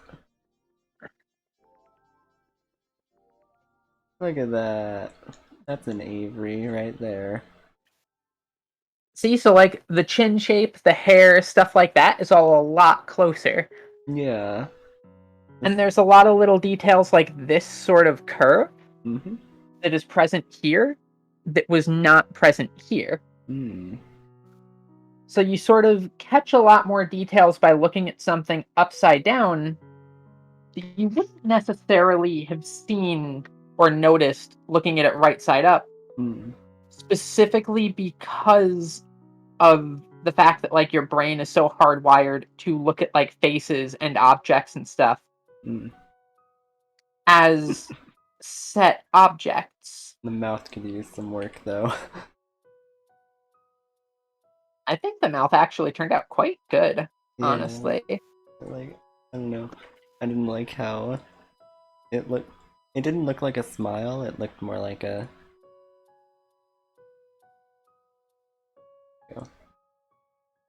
There we go. I'll give you a new facial expression. There we go, I like that actually. That looks like you're really having fun with it.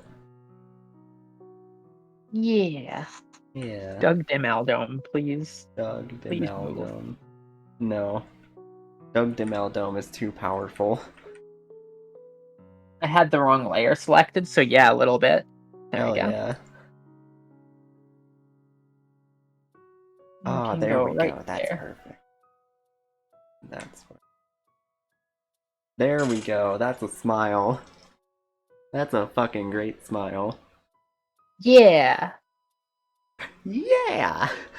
That's an Avery excited to teach Tua art. Boom, worked in the title drop, baby.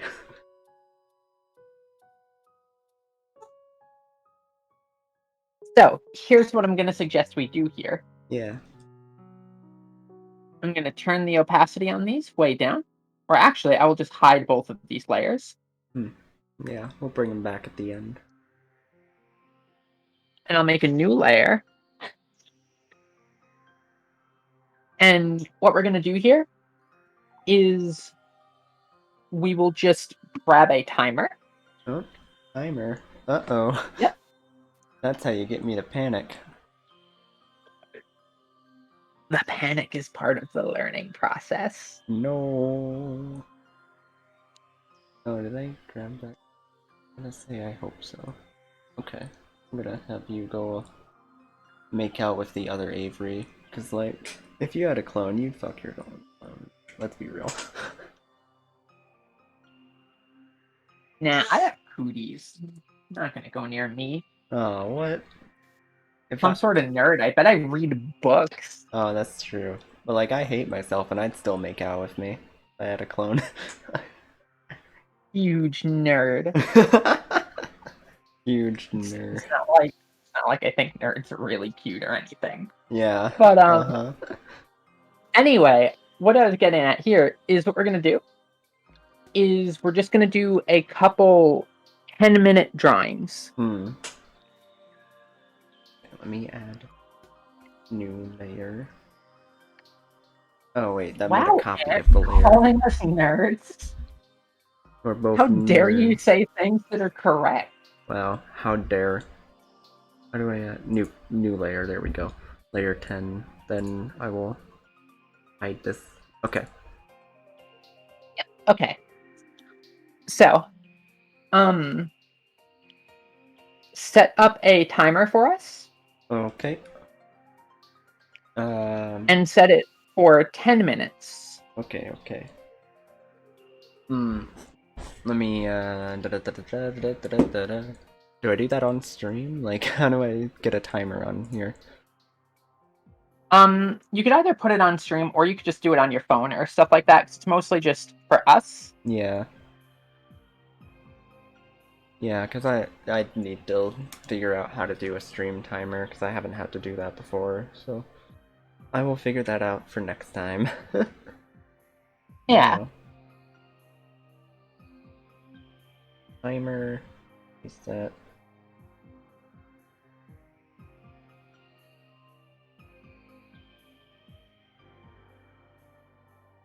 Okay, I have it for 10 minutes 30 seconds, but I can just stop it at 10 minutes.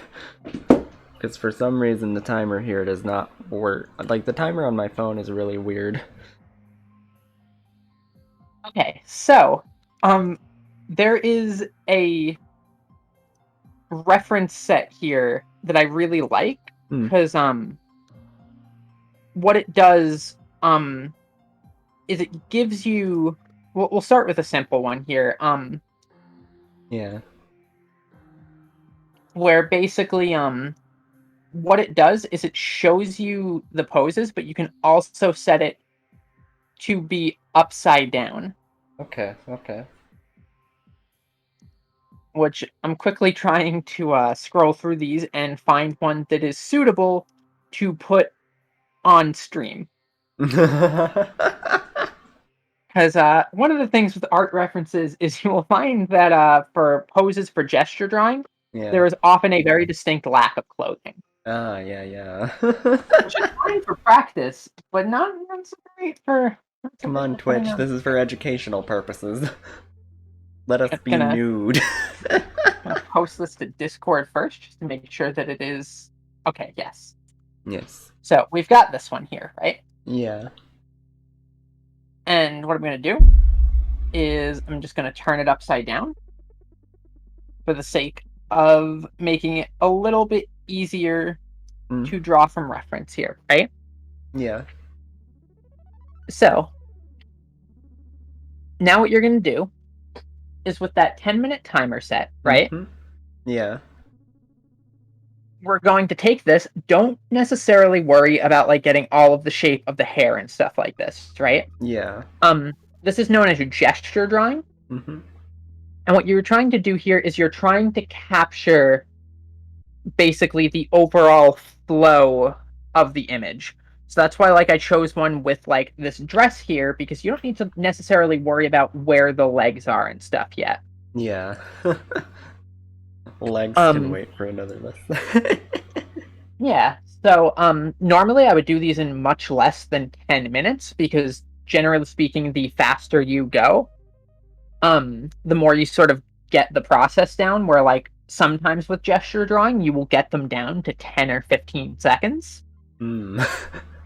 which forces you to completely omit detail. You don't care about like, oh, there's like a thumb here or stuff like that. You just start Yeah. treating it as like the arm is this shape, and then you've got like the body and the dress, Yeah. and then like, so what you're doing with that is you're just trying to capture the flow of the pose. Hmm.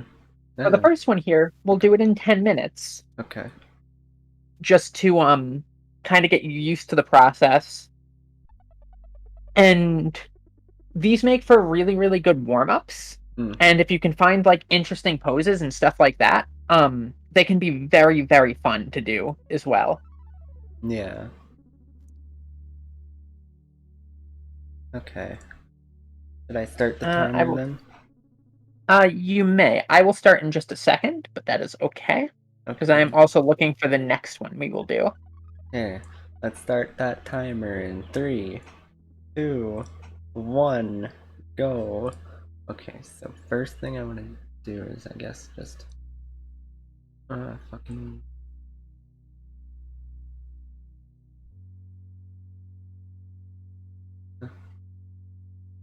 One.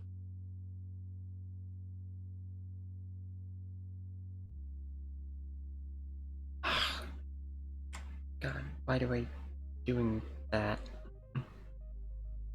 Um, it does. Here it is. Again, don't worry about like getting shapes perfect or anything. You're just trying to get stuff onto the page, basically. Yeah, yeah.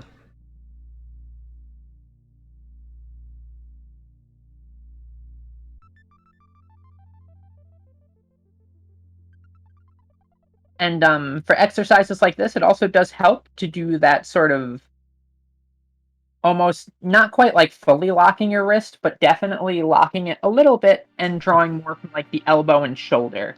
Hmm. Kind of helps you get those longer shapes in a little bit better.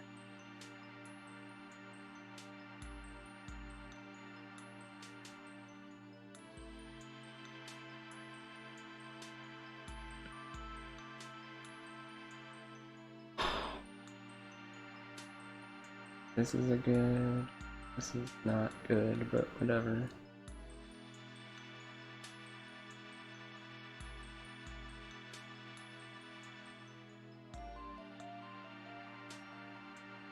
Okay, that emulates the hair decently well.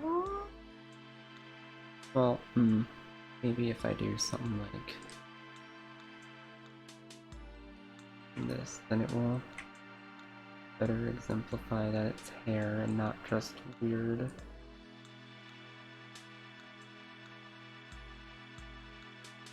Also, don't even really worry about like erasing or stuff like that. In fact, I would recommend against erasing during these exercises. Oh no.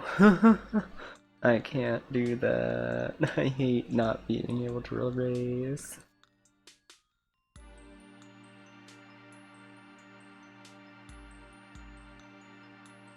It's fine. Don't think of it as like, oh, I need it to look right. You're just trying to No. get Needs to shapes on the page. needs to look correct. And you can draw a couple of these too, or draw over your previous drawing and stuff as you iterate further. Yeah.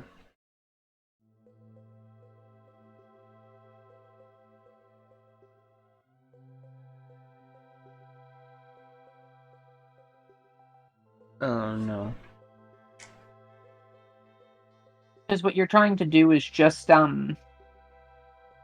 this is sort of what, especially when you have like the time limit, it helps you a bit into getting used to seeing things as like when you're trying to gesture draw and you're on a really strict time limit, what are the important shapes? Yeah. What is it that like you need to have on the page right now, right this second, in order to have this look like kind of what you want it to look like? Yeah.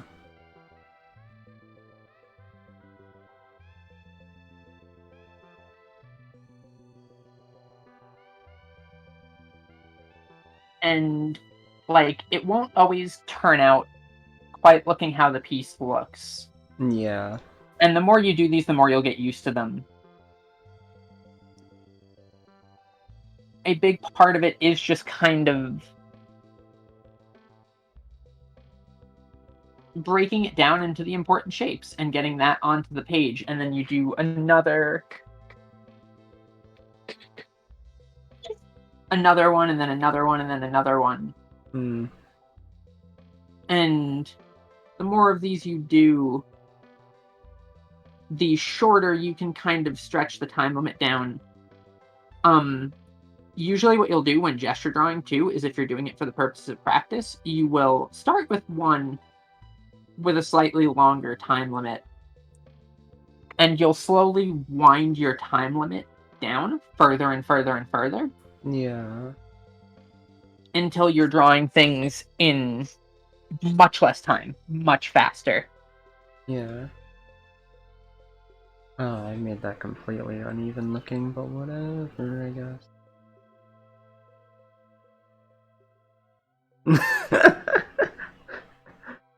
Everything's gonna be alright. I accidentally gave the pillar a little face, but you know what? It's more charming that way.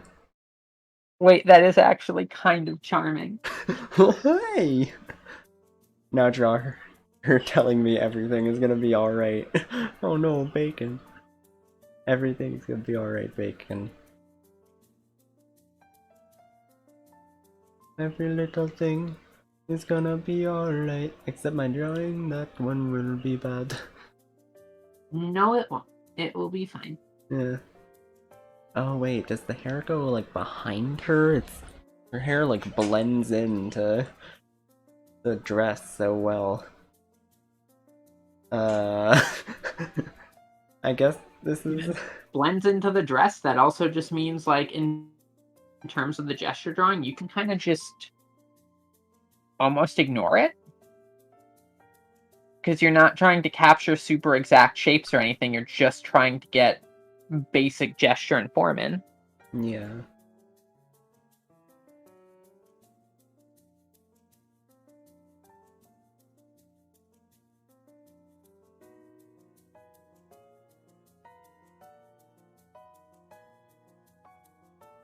And for the future ones, I'll actually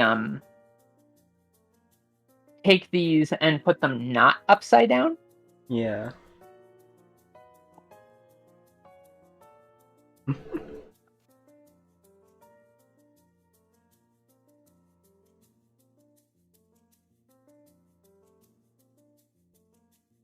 Because another thing you can do is you can draw them right side up from the upside down image. Oh yeah, that's gonna be a hard one. That's gonna be a hard one.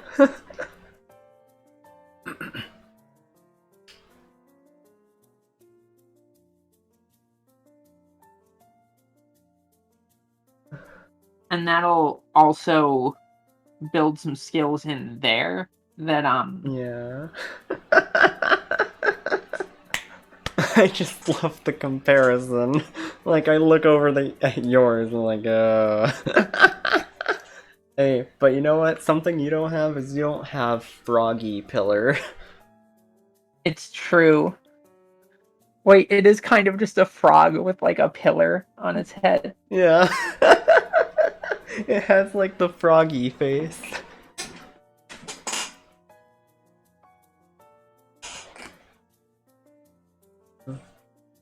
We have 2 minutes left.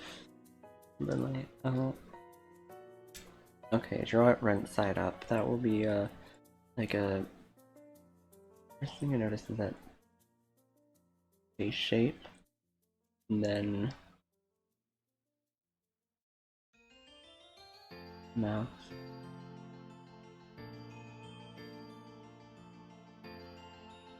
The eye.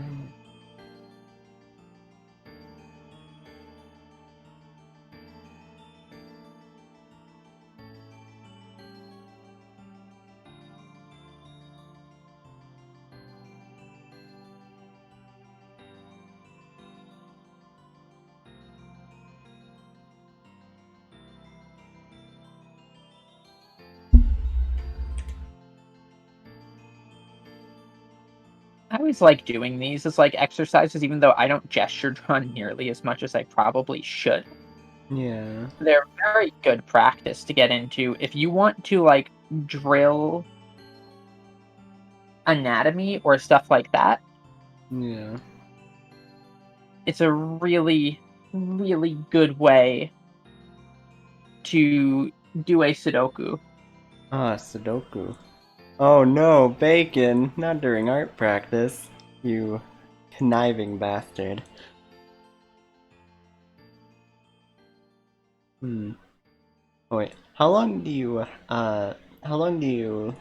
like, plan on having this be? The gesture drawings? No, just like the stream in general. I've got time. Okay. Because I'm like, if I take the time to do the Sudoku now, then that could take up time on our stream, so I'd probably just wait. I'd probably just wait until after you're done, and then do the Sudoku. Fair. Also, I think that was time. Yeah, that was time. Alright, so now a break. I'm like a shark, but with art. If I stop drawing, I start to suffocate.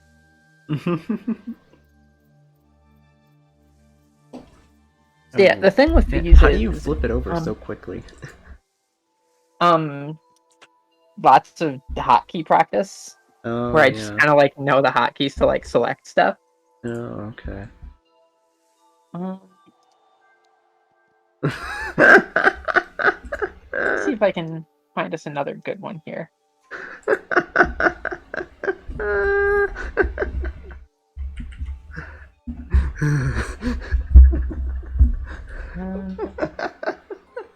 That face is so good.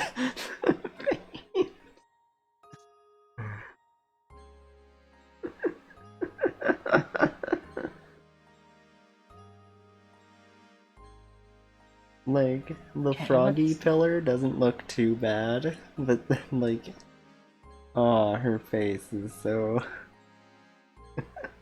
The froggy pillar looks really good. I love Froggy Pillar. He's my favorite main character. When Froggy does pillar goes on an adventure. yes? When does he get a game? Add an owl. That I can do, Bacon. That one I can do. I also will add an owl here. Hell yeah. Can you add another Avery? I mean, I could. Actually, that's a good idea. If we add an owl, we'll just add an Avery. Another Avery. Okay, we'll Yeah. add owl Avery. Do, do, do, do. My art teachers are multiplying.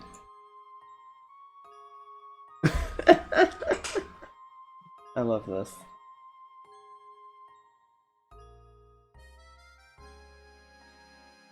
Soon there shall be all of the Averys. Yes. I could, like, honestly. I need to get, like, a random pool of owls to add in. So that I can just have, like, a bunch of different owl images to add per. Depending on the stream. Just grab the rest of the parliament. Yeah. I need all of them to have, like, little, chibis like this, though. like chibi-esque ones, because that's much easier to add and look good on the screen. And it's much funnier to just be harassed by like tiny creatures. Like to just be swarmed by tiny Averys.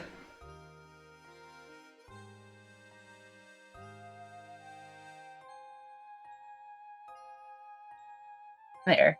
I've added an owl me. Hell yeah. Owl Avery. Oh wait, what the fuck? Since this Avery needs to stay here, I will move it here so that they do not get in the way of the next gesture drawing. Which is the real Avery? None of them. They're all clones. That's the magic of drawing. There's actually only one Avery, and I'm just moving back and forth really, really fast. Yeah. There's actually only one Avery. All the other ones are named Steve. They're all like, they're just part-time employees we've hired to stand in. Alright, Tua, here's our next pose. Oh, okay. Let me add new layer. And then hide this layer. Okay. Ooh. And this one Actually, we've got let's zoom in. 5 minutes for. Okay, where's my new layer? I'm on it. 5 minutes? Fuck. Okay. Yep. Okay, 5 minutes. 5 minutes starting. 3, 2, 1. Let's go. Okay, so wanna.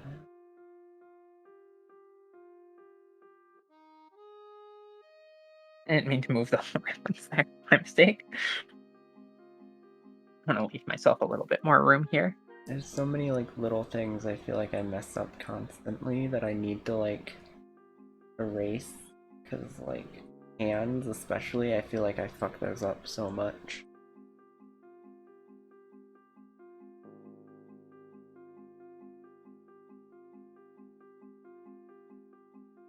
Again, for this, you're sort of mostly thinking about the flow of the pose.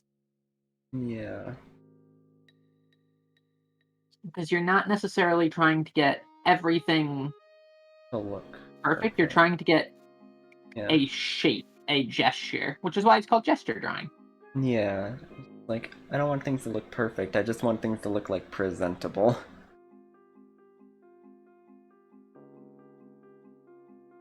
For this, I'd actually say recognizable is more important than presentable in this case. Okay. Oh, whoa, what happened there? What? My whole canvas disappeared for a second. Oh, nice, nice. It came back, so I'm just gonna hope that that doesn't happen again. Yeah. I didn't draw that right, whatever. Oopsie poopsie. Oh, those are bad booba. I do not know how to draw booba yet. The booba Feel is bad. booba hard. Teach me the booba ways. I cannot draw a cute girl without booba. Yeah, you can.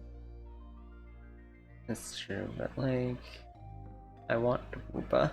I mean, just look at me, for example. Oh yeah. You have booba, kind of. Of like vagueness of booba.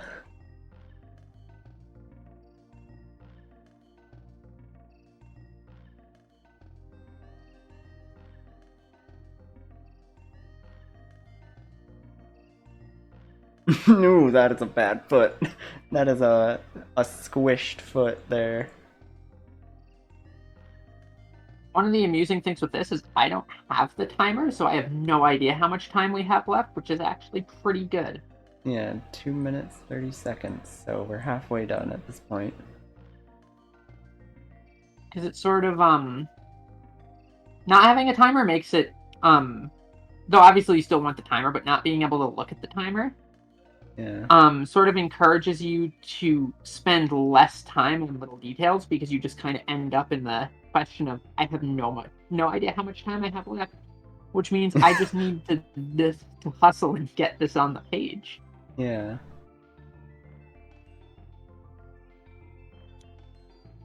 I'm gonna draw into the reference here because I've run out of space.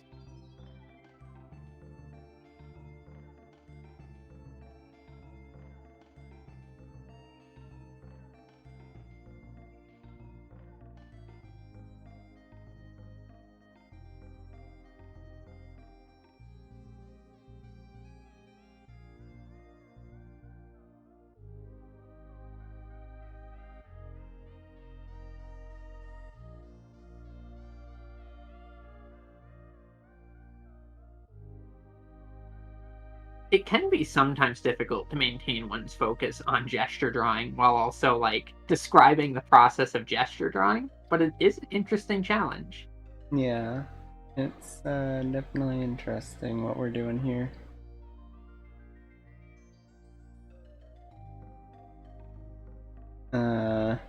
Oh wait, fuck, I forgot the second arm. That's like the important part of the piece is the arms.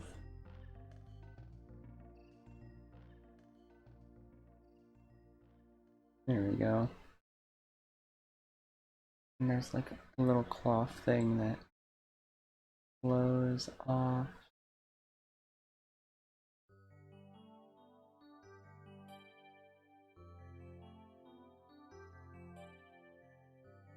Probably getting real close to time, so now I'm going Yeah, into we got speed. 20 seconds.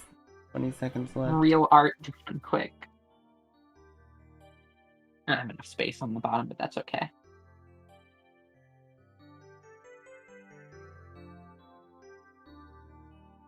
Okay.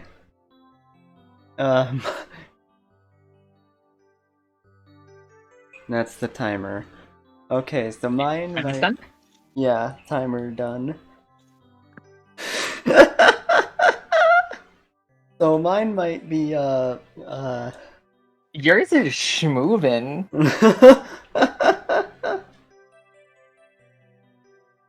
Started way too early. Yeah. I'm sorry, Fluffy. It's my fault. I have evening commitments. Yeah. And, you know, I like to mix up the time frames every once in a while. Mine looks like early transition trans girl. No, you've got like a disco ball here and like this ice right here. Yeah.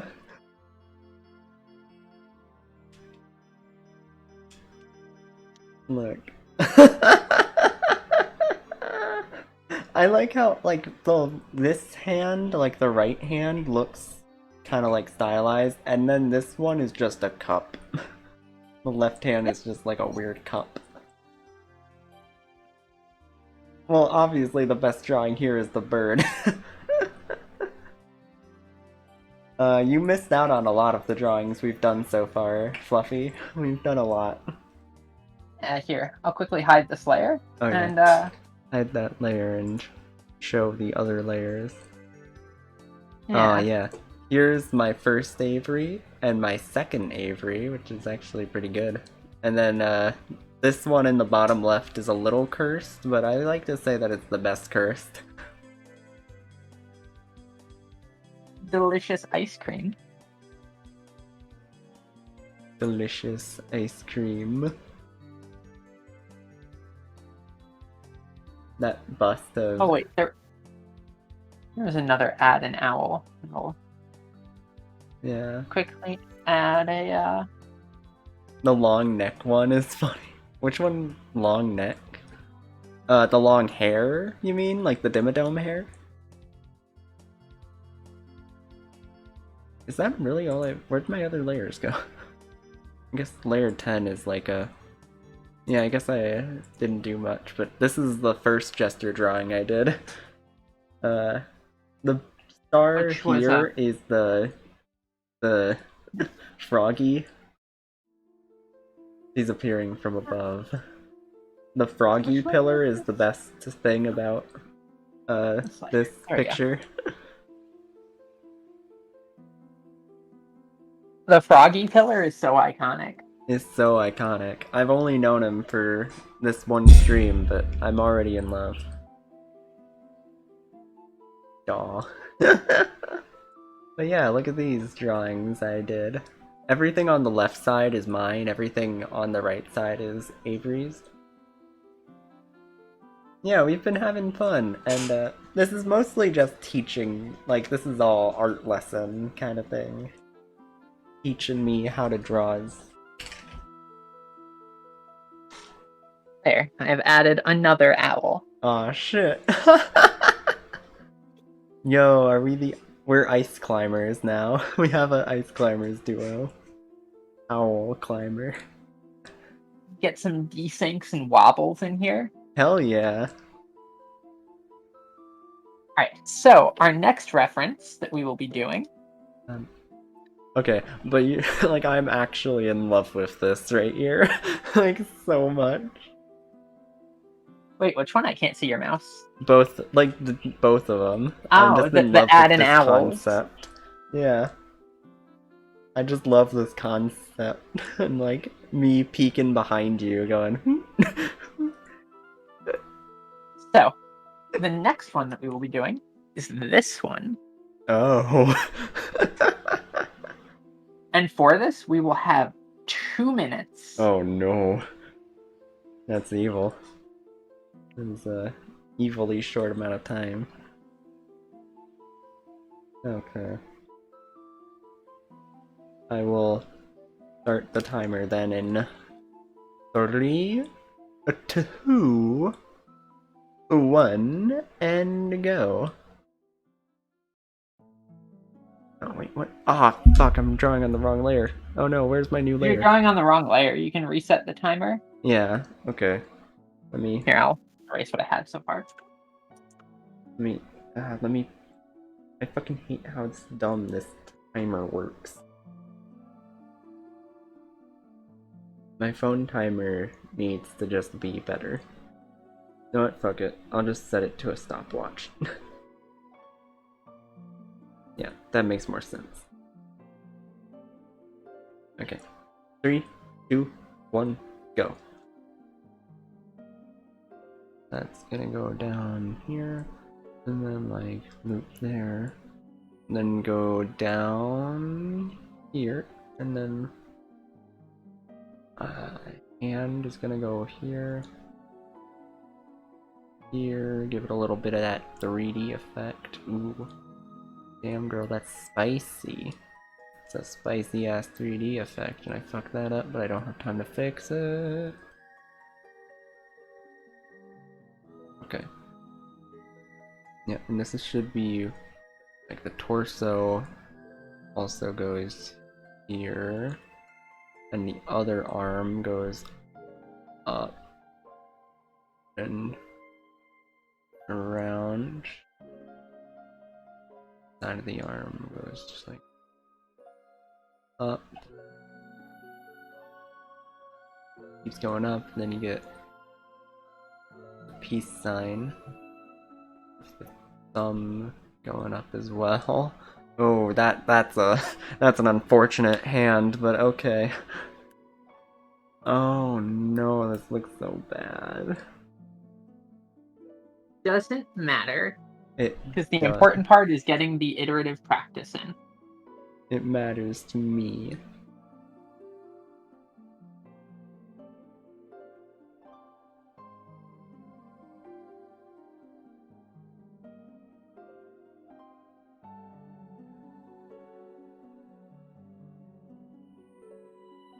Ah, our owls from before are in the way.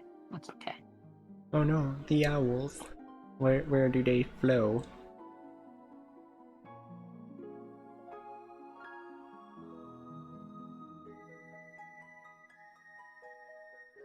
Oh fuck, that's 2 minutes.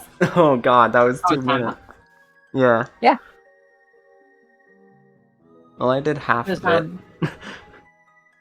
with like gesture drawings like this too, you don't even necessarily need to worry about like drawing the exact thing. Like an alternative way that you could have done this. Just Yeah. quickly take this and go boop. And now that's out of the way. One thing that you can do is you can just be like, okay, so like you've got the torso shape here. Hmm. You've got a leg that goes out this way. You've got a leg that goes like this. You've got an arm that goes like this, comes out, down. You've got the head. And then you've got the other arm that comes up. Like, Yeah. you can sort of, you can almost do it as a set of, like, singular stroked lines, where, like, if you got down to, like, a 10-second one, it's literally like you go, whoop, whoop, and just kind of are hitting, like, the shapes.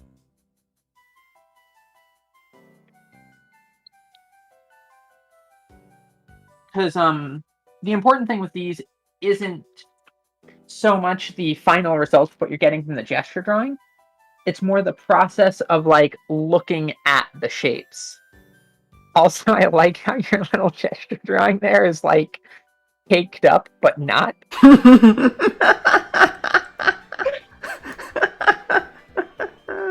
They've got some powerful cheeks. They got powerful cheeks.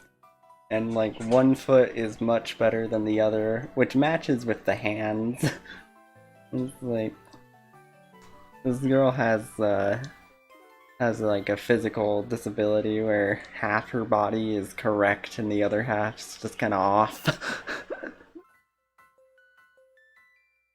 I actually do have an uncle like that has that. Some of these are way too spicy for stream. Let's see. What is another pose that could work?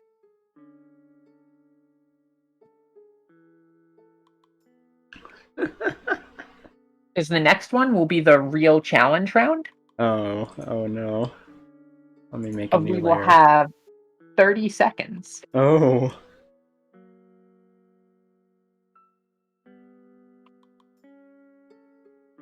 That's when we breaking out the stick figure.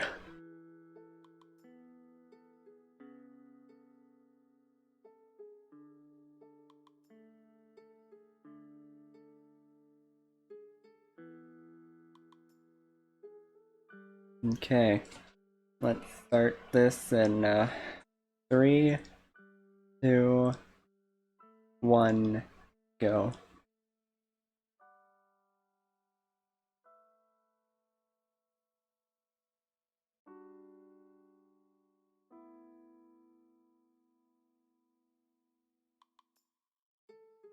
Oh, I ran out of space on the bottom. That's okay.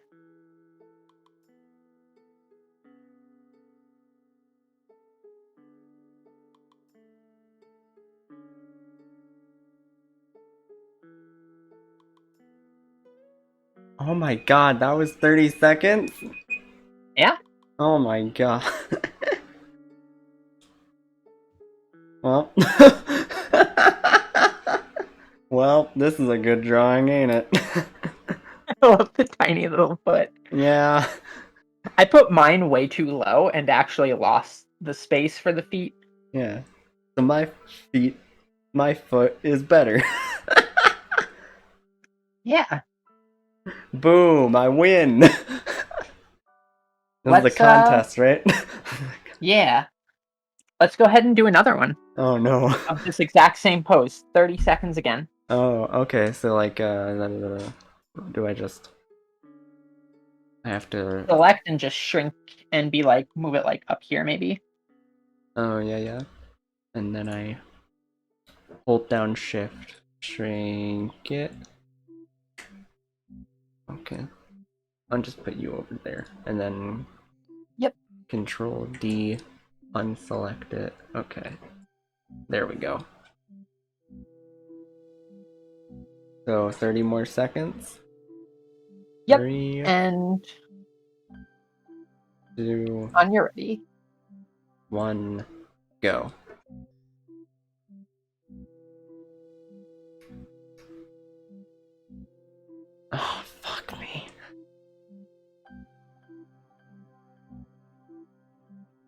keep running out of space. Yeah.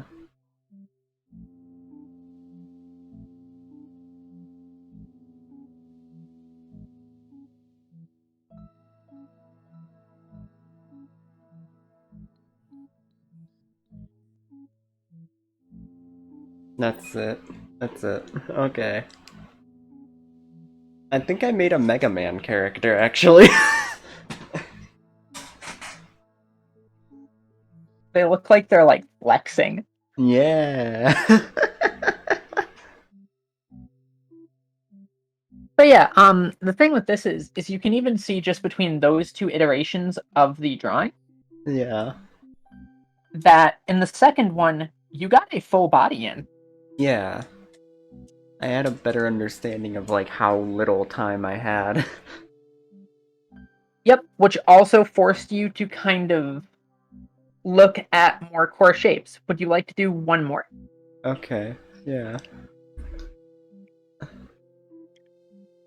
Oh Right. wait, no, I can't. I need to select this one individually. And then shift. Oh well, I left the top of its head there a little bit, but that's fine. The top of its head can stay. Yeah. Roll D, deselect that, get rid of that. Okay. Okay. Right. 3, 2, 1, go.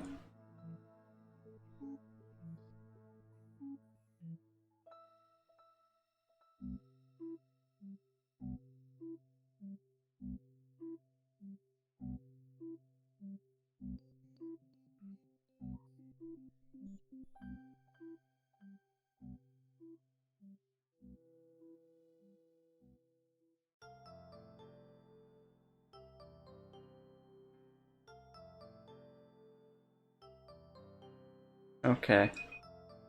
That's all. That's the time. I never get to the skirt. The skirt is just like an enigma to me. That's fine because the skirt's not really the important part of this. Yeah. That one. God, mine is so dumb. Especially Really, like, all you're worrying about with this is just because the thing is here, right? yeah. And I'll quickly hide my layer and I'll paste the image one more time. Mm-hmm.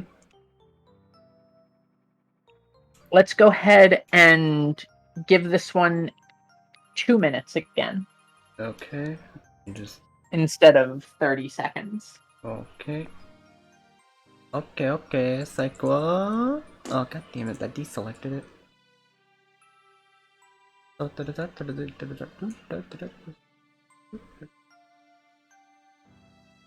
Or we could even go with because what we did 10 minutes, 5 minutes, 30 seconds.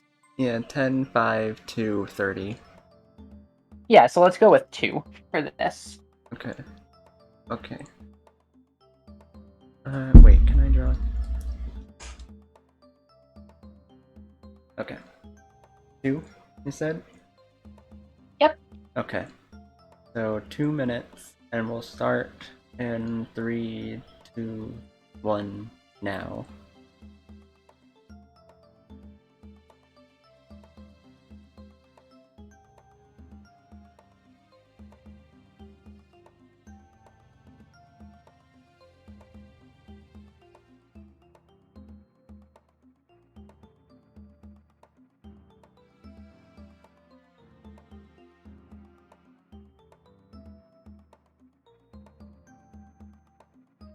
You keep accidentally drawing way too big. Yeah. In fact, This drawing just has so much power to it, you have to draw it big, you know? it's a big pose. Yeah, it's a bigger than life pose.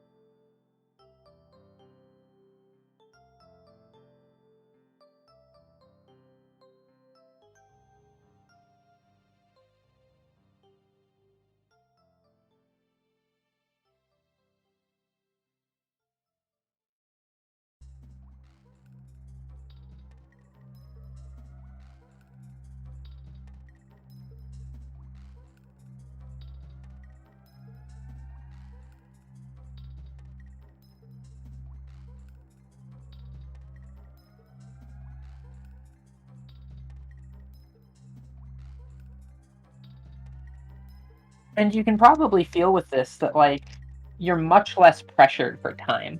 Yeah. And, yeah, making sure that the clothes look like they're closed actually helps with what it looks like a lot. Okay, that's time. Okay. Yeah. So, like, if you take this one that we just did, right? Yeah.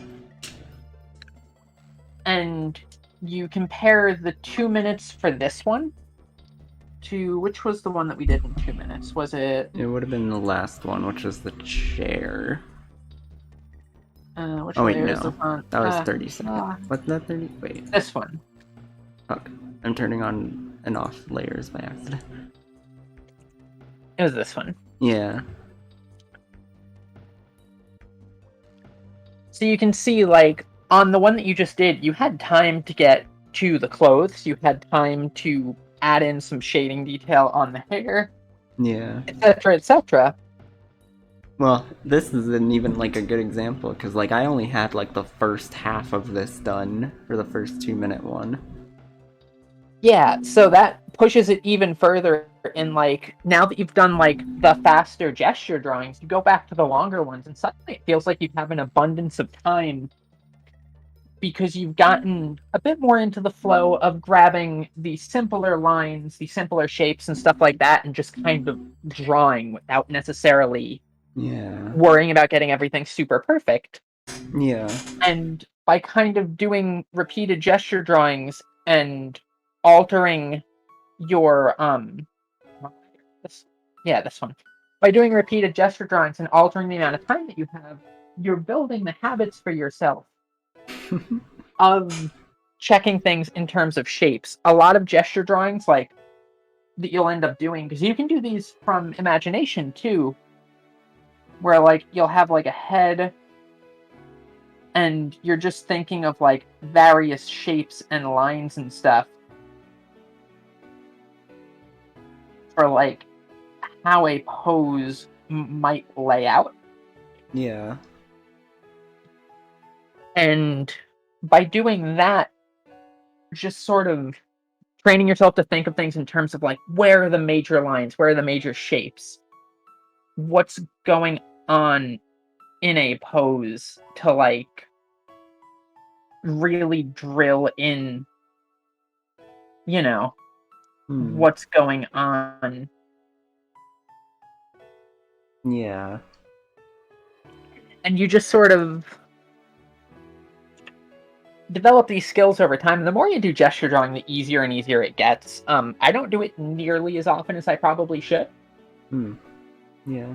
but it's a great, great way of practicing because it helps really build in those drawing from reference skills and those observational skills that, like, I've been talking about and mentioning how important they are.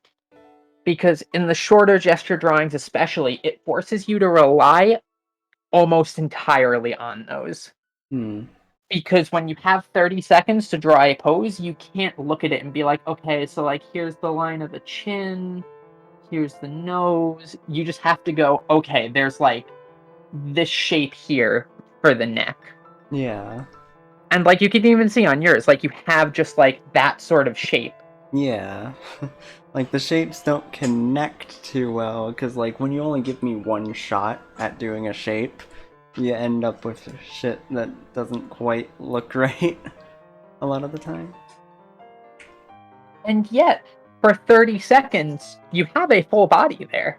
Yeah. Or rather, yeah, for these, you have 2 full bodies in 30 seconds. Hmm. And then this one you had in 2 minutes that has, like, clothing and everything on it. Hmm.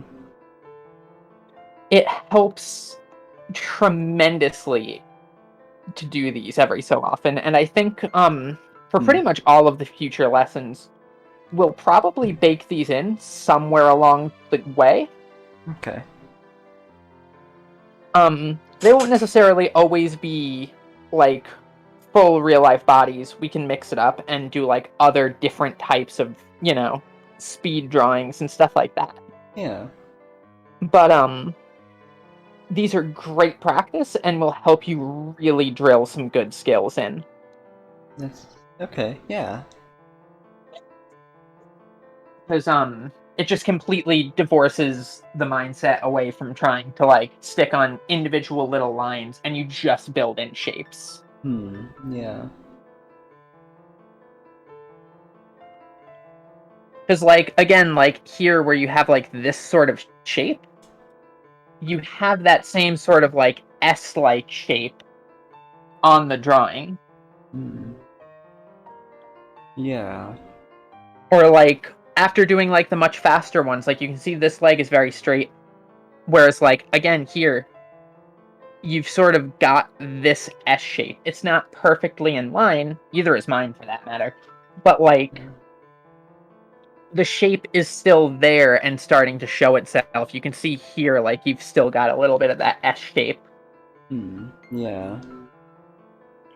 And it helps you because the thing is like you can break it down. It's like, okay, so like there's a torso here, and then you've got this, all of the weight is on this leg, you've got the ball of the knee, the calf, the foot, and like you can break it down in terms of like these sorts of constructions here.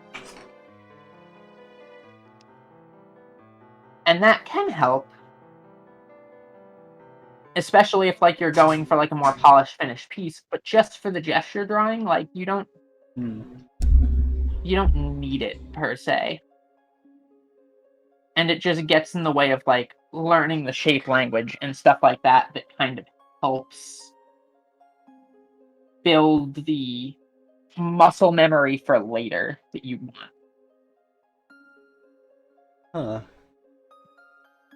So like again, even just doing it like that, like if you have like a 2-minute drawing, because that was probably less than 2 minutes, Yeah. Well, it was like like, yeah, just exactly 2 minutes. what, this one? Oh no, that one? Nah, that's Yeah. very quick. Yeah. Yeah, so like the thing about that is you can do that with gesture drawings. Like Hmm. if you have like this where's the other one? Do I have one that I can more easily shrink down? Yeah, so this one is already shrunk down. You can look at it and go, like, okay, so like I've got like a torso shape here, then I've got like this, the other part of the torso. You've got an arm, you've got another arm that comes down, hand, and like all you're doing with this is, whoop, I need to sneeze. Oh no, not to sneeze. Like, I have muted successfully in time. Crisis nice. averted. Crisis Um, averted, even though Discord probably just wouldn't have picked it up. True, but still. Yeah. But like with this, you can sort of go in and think of it in terms of like these like rougher shapes and stuff like that. Because the important thing with the gesture drawing isn't getting the details of the clothes. It's not getting like all of the anatomy super duper duper perfect. It's the act of figuring out the lines and the general shapes and just getting used to drawing them. Like this will also build a lot of the muscle memory for like how to get like because you always mention like you have like this trouble getting like these smooth lines or like drawing straight lines or stuff like that, but because you're drawing very quick like this, Yeah. that helps you build in that muscle memory and start building just, oh, I need like this line, and you just go right in and draw it. Yeah.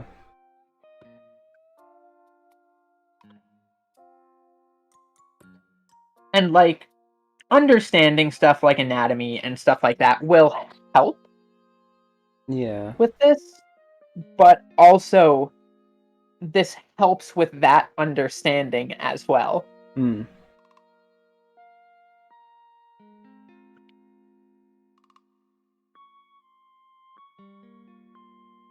Huh. Well, except for I forgot to do this arm, but oh yeah, I made him far apart. Then you do this, then you have it go up, and then go up, and the...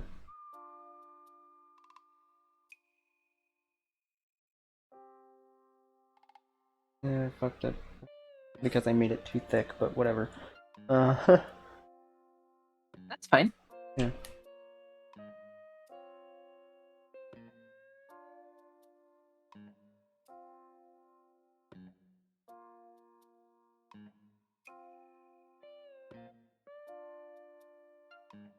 With stuff like this, it's all just sort of part of the practice.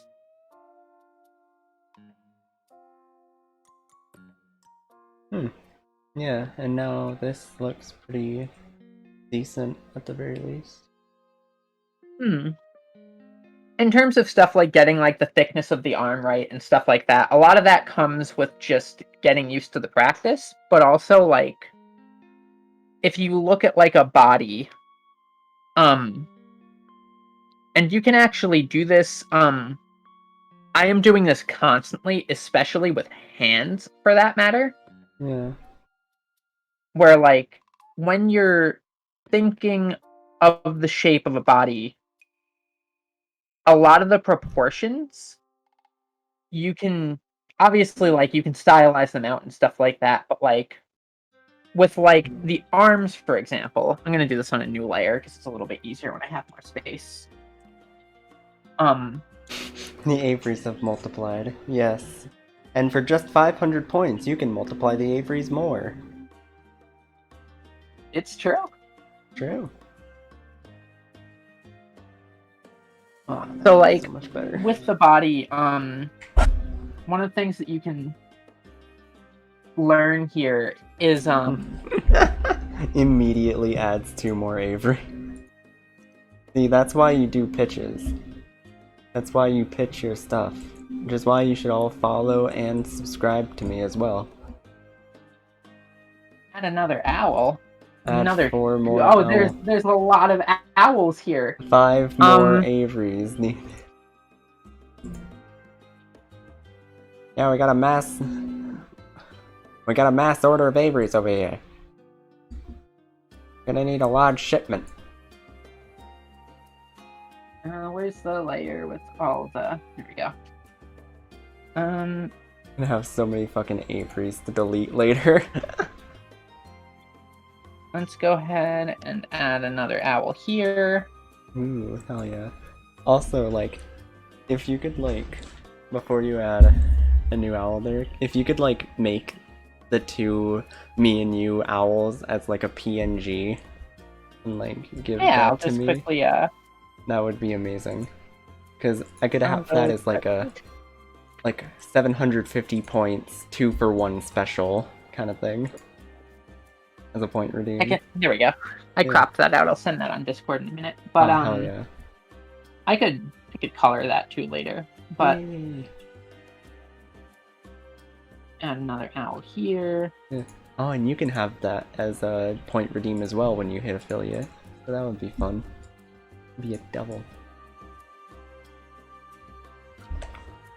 This and since Sarah redeemed the add an owl, one of them. Yeah. I will add Sarah in here too as an owl. Oh, hell yeah. Twitter, Avery isn't streaming yet. Twitch, you can watch over a dozen Averys stream at once. Yeah, see? It's very high value. Yeah. Don't worry, the deal the deal hasn't started yet, so you can save up for later by watching more of my streams, which you should be doing anyway, honestly. So there's a Sarah. More owls. Yeah. Oh my god. We have like 6 owls. Let's add an Owliver in here. Yes. It's cute. Hell yeah. Oh god, I almost knocked over my art tablet.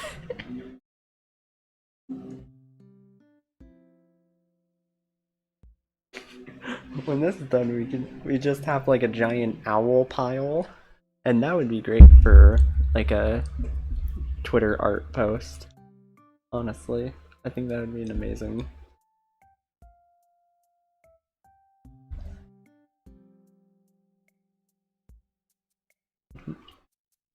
Are you all liking the background music, by the way? I can't hear it, so I don't know how like loud or quiet it is. So if I need to turn it up or turn it down, let me know. That we have an adequate amount of good music.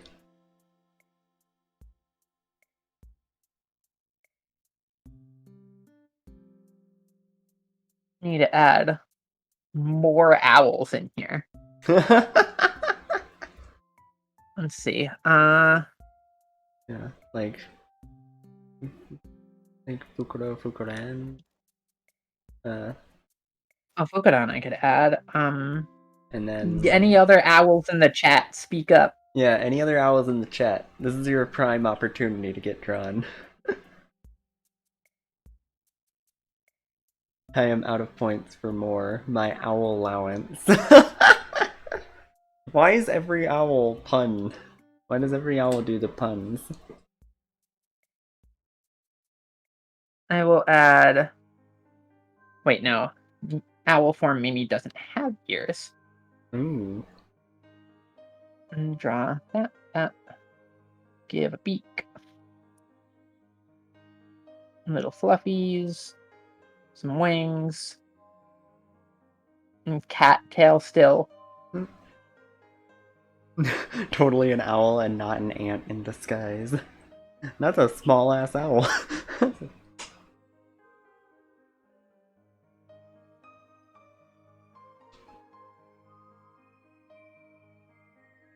Alright, there's ant owl. Ant owl. That's how you get into the quota, right there. Am I still missing We just 2? yeah, No, 2 I'm more. missing. Oh no. Yeah. Let's see. Who else? Who else is an owl? Who Else.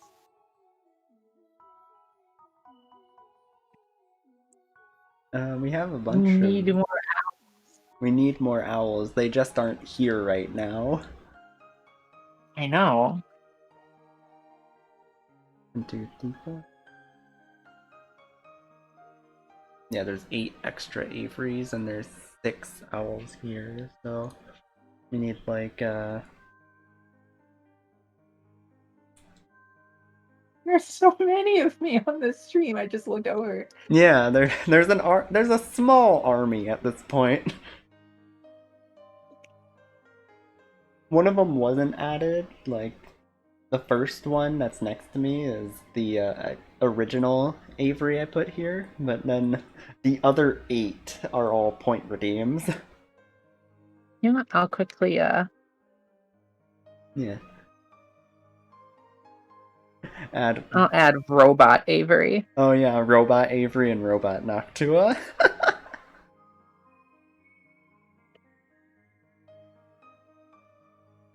New canon characters, apparently.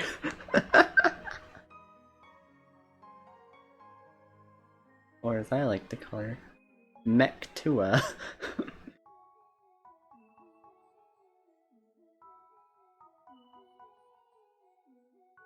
God. This is the best value that the Add an Owl redeem has ever had. Like, by a long shot. You get to just force me to draw more owls. I'm like, how do I draw this many owls? Yeah. I thought you'd be used to it at this point. How many owls you draw. Yeah, but I want them to all be unique owls. Oh, that's true. But this gives good practice, you know? Yeah. This is like gesture drawing, but for more Owl. owls.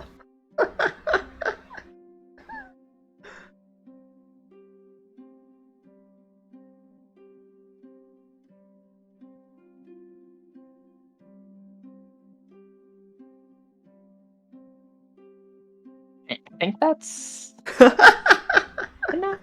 One, I two, three, love four, it. 5, 6, 7, 8. Yeah. Yeah. 1, 2, 3, 4, 5, 6, 7, 8. Hell yeah. Whoop, wrong layer. Deleted. Did not mean to do that.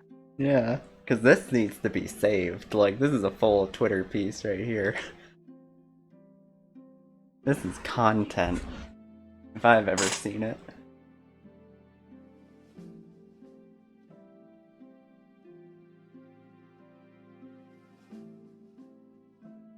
Look at this big happy family.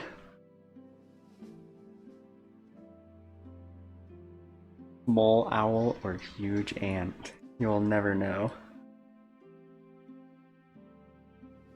There we go. That looks a little bit better there.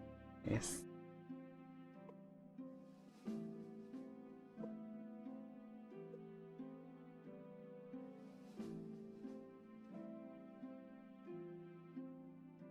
Alright, so Now, where were we? yeah. I think what I'll do here is so I do unfortunately have to get going somewhat soon. Okay. Is I will explain the very, very basics of perspective. Ooh. And I'll make them sort of translucent so that they're still there. The owl redeems. Yes, the owl. But the owls are always there in our hearts. so for perspective, right? Yeah. You have a horizon line. Mm-hmm. And in all instances, even if it's not shown, that horizon line is there. So for I'm not going to cover more advanced perspectives like fisheye lens and stuff like that. That hurts my brain because I am a smooth-brained owl. But for 1 point perspective, basically you're saying you have 1 point, right? Mm-hmm.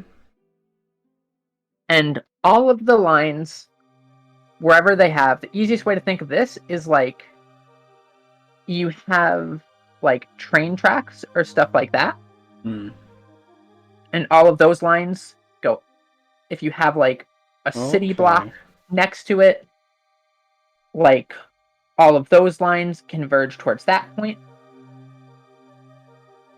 And this is what they mean by 1 point perspective, where like everything converges to 1 point. If you've got buildings here, all of those lines converge to that 1 point as they recede into the distance. Okay. 2 point perspective, however, is usually you'll have them on opposite ends. This is not always the case, but you have 2 points where everything converges to. New face. So, new face dropped.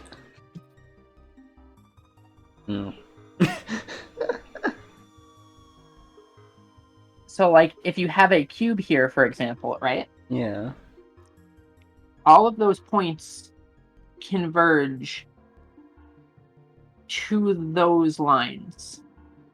Oh.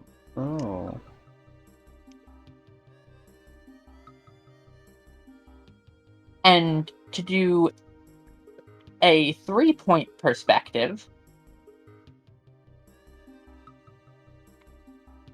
now what you have is...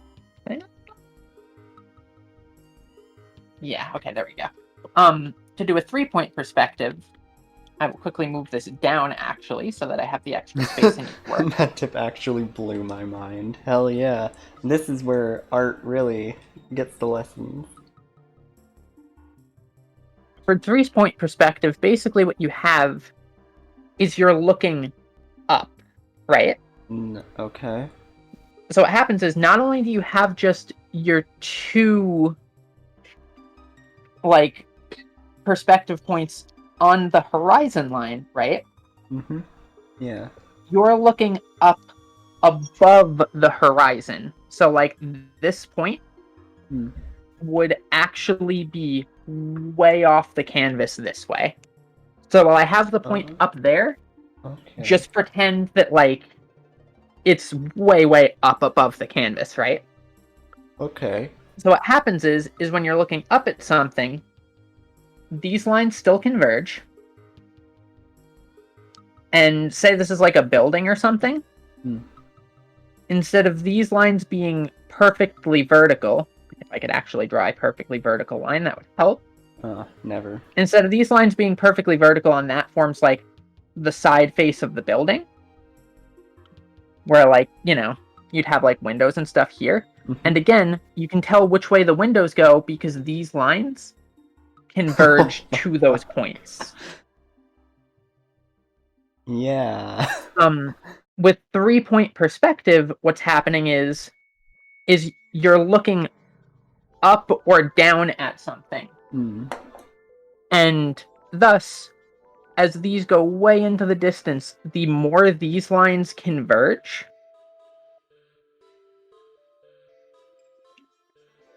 now you're looking way up at a building. This is like fucking witchcraft to me, watching you do this. It's something that you'll get like a feel for, but like essentially these lines are not perfectly straight, and somewhere way up here off the canvas they would intersect, and that's your vanishing point there. For the most part, I'd not necessarily worry about doing like a 3-point perspective. Hmm. I would generally recommend just learning them in terms of a 1-point perspective first. Hmm. And then once you've got 1-point perspective sort of figured out, then you can figure out 2-point perspective. Because basically all you're doing is you're saying, I've got my vanishing point here, and no matter what it is that's coming off of this, all of these lines will converge. In 1-point perspective, lines that are perfectly horizontal or vertical can stay the same, so you can actually have something like a staircase like this in 1-point perspective. Hmm. These lines stay horizontal. These lines stay vertical. Huh. But all of these lines that kind of trail in here all converge back to that 1 point. And by doing that, you can sort of figure out where things will go with this. And the same is true for anything like a cylinder, for example. Those points still converge in the same exact way that they would.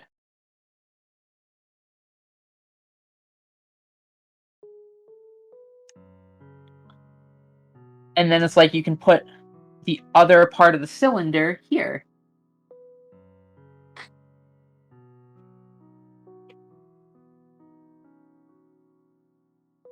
Way later on, you can get stuff like curved perspectives. I personally hate doing curved perspectives. They're very, very hard. Hmm. But you can make a full perspective grid like this, because essentially what's happening is Oh, I don't is comprehend this at all. Like, I tried to don't draw the worry, this stairs and it just, like, it doesn't look perspective, it just looks like it's going down. because the thing is think of it as a perspective grid. Go ahead and actually draw in a horizon line. Or even just use the horizon line I have set up right here. Okay. And then... I'll put your vanishing point right here. and then it, like...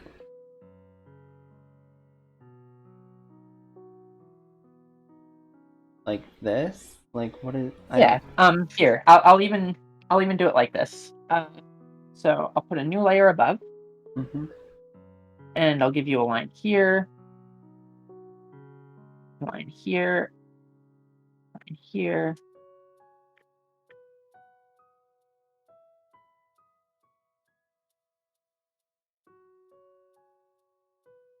Okay.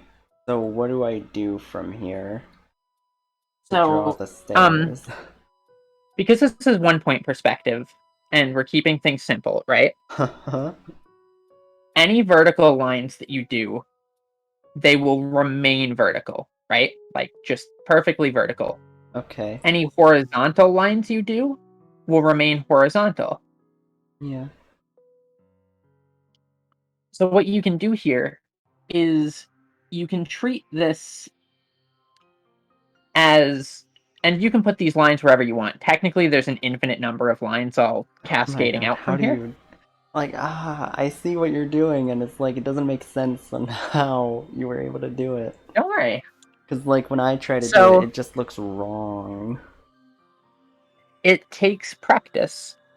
The one thing that's important to keep in mind, right, Mm-hmm. is the height of your stairs does not necessarily matter for this as long as you keep it roughly the same. What you want to do is you want to set the vertical of it. So, like, if you have a set of stairs, this can be a step, and then you just put these lines perfectly vertically here. Hmm. And then for the next step, you can just go like this to set the depth of the step, right? Mm-hmm. And drawing back to that line, you can just take another line, which I will just use shift to do this because it's a little bit quicker and plainer. In fact, if you want to do this without worrying about the straightness of your lines, just do it through the shift method. Shift method? What do you mean? Oh, yeah, that Where thing. you hold shift and do like this. Yeah. These lines stay vertical. You take a line from the vanishing point and you bring it all the way out. And then you can connect this back up after if you'd like. Yeah. You have another step. And you have another line that comes Shut the out fuck up, from the Sticky Keys. vanishing point. Yeah. Yeah, I get it, kinda. I get it. Shut the fuck up, Sticky Keys.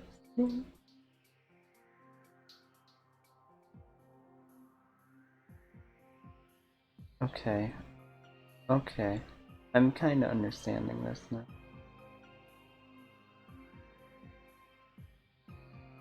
And again, the same thing happens with like a cylinder or stuff like that, where like if you were bringing a cylinder out like this, Hmm. the side of the cylinder is still curved, Hmm. but these are still lines that are converging. I'll probably make the next lesson primarily on perspective Hmm. after we, get like general gesture drawing practice and stuff out of the way. Yeah. But So, like, these vaguely look like stairs now. yeah, because like you'd have the little side bit here. Yeah. Yeah. And basically, that's 1-point perspective. All that would be happening with like a 2-point perspective is you'd have like another point over here, Hmm.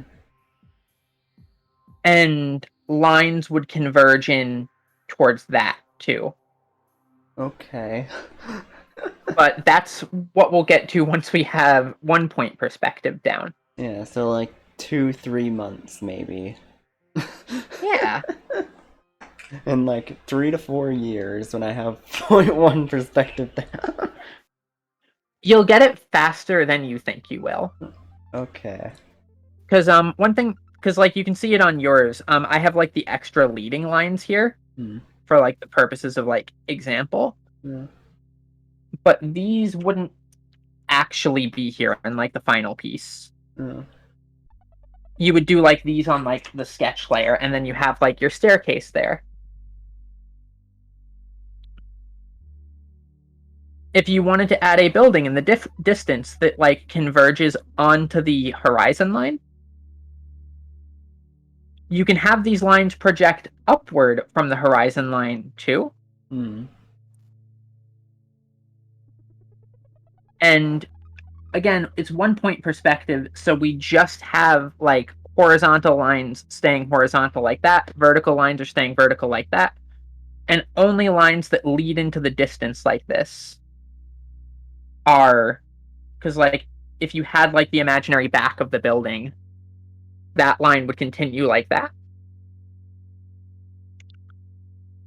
But you don't necessarily need these lines. The construction lines can help a lot when drawing the thing. And I would Hmm. recommend, especially at first, like when you're just doing the sketch layer, just go ahead and put those construction lines in. Tinker around with stuff, figure out kind of how you would want like something to look. Because like if you have another building here in the distance,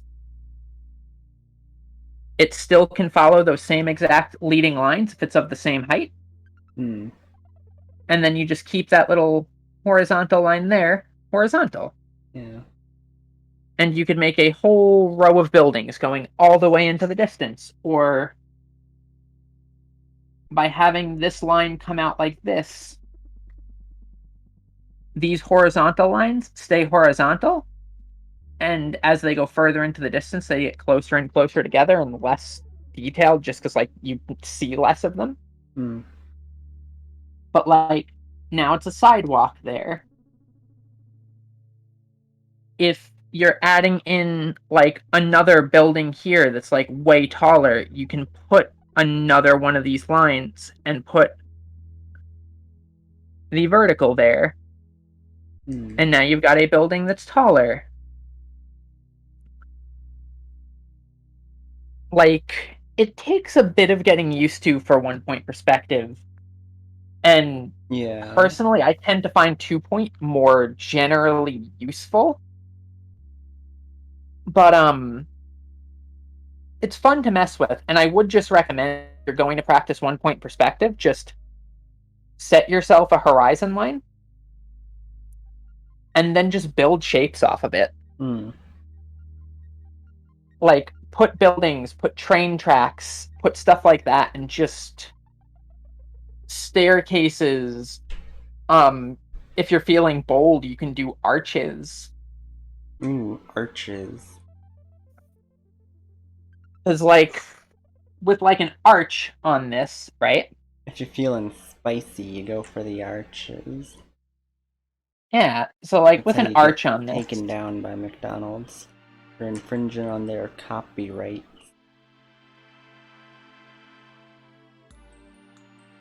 Drawing a straight line is so fucking difficult. it's hard.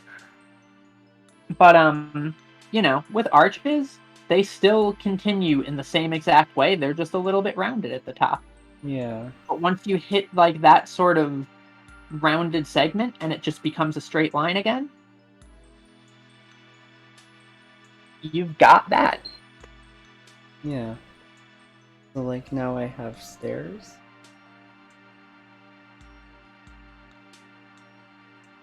Yeah. This looks like stairs to me. Yeah, like how is the fourth step looking?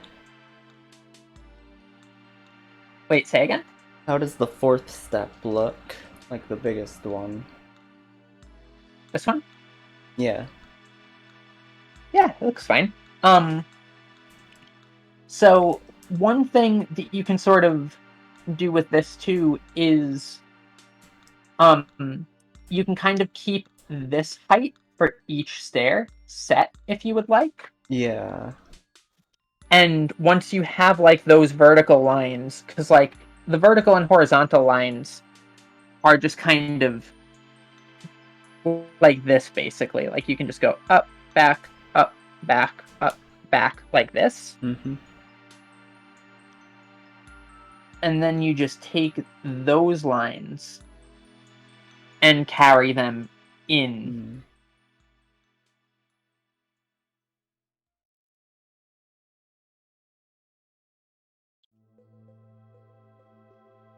It's weird. Let's do it with the shift. So like that carries all the way to the back, that carries all the way to the back, etc., etc., and you can get your staircases like that further back if you want. Yeah. Because again, with 1-point perspective, like these vertical lines aren't converging to anything special. These horizontal lines aren't converging to anything special. It's only these lines that travel towards the background that actually converge.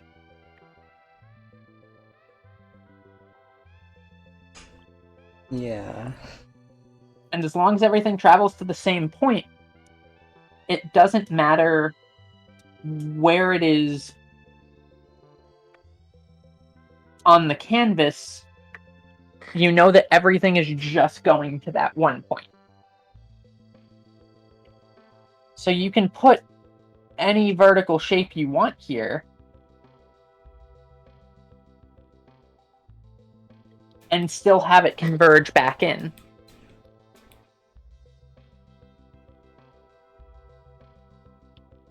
With 2-point perspective, the best way that I can think to describe it is instead of having a cube where it's like, if it's on this side, it all goes back like this. What you sort of have is you have a cube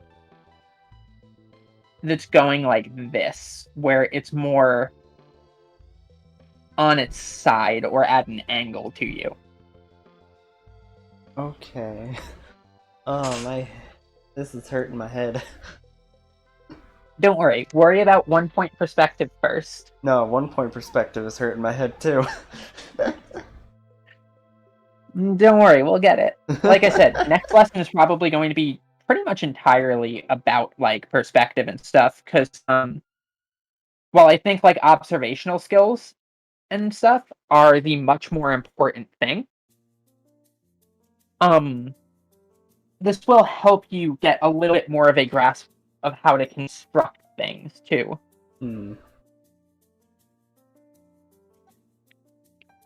But basically, the main important takeaway to think is you have a horizon line,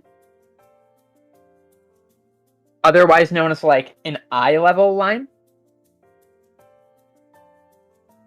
And on that line, you have 1 point. And all lines, as they move towards the background, converge onto that 1 point. So, like, for example, if I took this 1-point perspective piece here that I have, right? And I have, like, a vertical line here, and I have something like this, and I have all the lines converge to this point over here instead of the other vanishing point that we already have there. Suddenly, this looks way out of perspective and just looks really weird with everything else in the piece. Yeah. Because it's not going to the same point. Whereas if you go to the 1 point here, it now looks correct in line with everything else. So with like a 1-point perspective thing, the sort of way that you can basically check is everything properly in perspective is it all converging to the same point?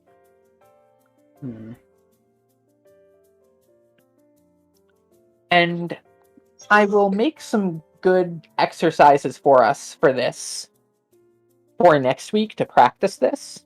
Okay. Yeah. But generally speaking, it's just good to keep in mind, like, and you don't need to think about this for like drawing like simple bodies or stuff like that, though it can be really useful where like if you have like a hand like way up here in the foreground or stuff, Yeah. and you want to do like foreshortening on it, like keeping in mind perspective and stuff like that can help. But I'll be completely honest, unless I'm doing a landscape, usually I will just cheat the perspective. Because, Yeah. like, if I'm just drawing myself holding a stack of books, Mm-hmm. I usually don't, like, set up, like, a horizon line. I'm like, okay, so, like, here's the vanishing point. So these converge like this, and stuff like that. I'll just kind of be like, okay, so, like, this is, like, the rough shape of the books. That's good enough. Mm. And then, like, I can worry about fixing it up later, because I'm, again, very big on, like, when you're sketching, sketch, get stuff down on the page, get the shapes that you want, and then from there, you can worry about refining it into, like, more proper shapes and getting everything looking all nice and clean and polished and such like that. Mm.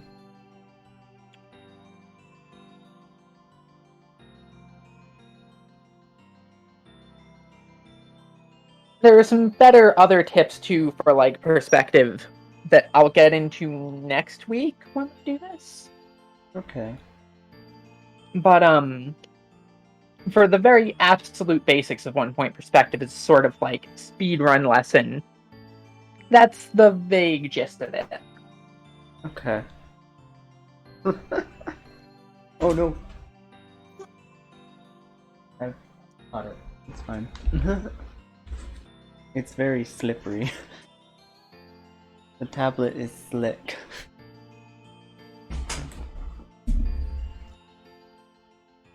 Don't drop your tablet. I know.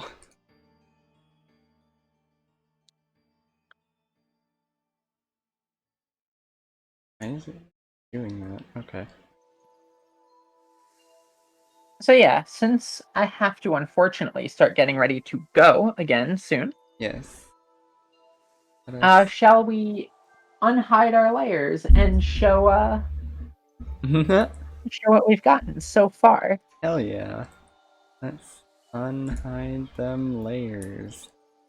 Well, my layers overlap a lot, but because of... Here. I kind of like As this. there are several Averys here. Yeah, there's a lot of Averys. Don't question it. It's just, it's how it be sometimes, you know? We have a lot of Averys stored up. Yeah. Yeah, I think we're gonna have to do a thing where it's like, I have all mine, and then that's its picture, and then we have all of yours as a separate picture. We don't need, like, the perspective practice quite yet. Okay. Boop. I'm gonna do, like, the gesture drawings. Yeah. Since our gesture drawings are done on a per layer basis, we'll just do it by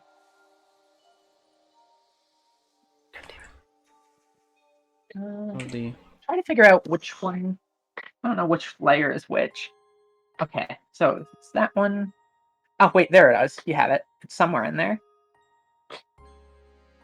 It's almost like we've drawn a couple things today. Yeah, we've drawn a lot today, which is why we need to have things, like, very separated out this time. And do, Yeah. like, multiple photos.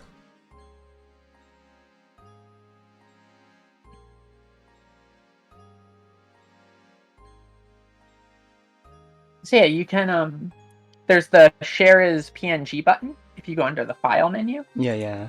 Share as PNG. Boop boop boop boop boop. Okay. Alright, Save let me know image once you've got that one. Let's name that one practice. Oh yeah, my pressing 6 lets me wave, so y'all will get to see me wave, and then I'll get angry. Then y'all will have no idea what to do after that. Okay, that one's done. That one's saved. Okay, now we're on to this one, which I will grab my little drawings here. And which layer am I on? There we go. I think this one? Yeah, I did it. Wrong Okay. layer. Omega lol.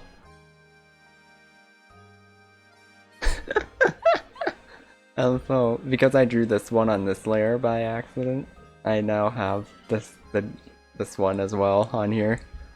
What you can do is you can select around it and hit Control plus X, Ooh, this is gonna be a... and that will cut it from the layer.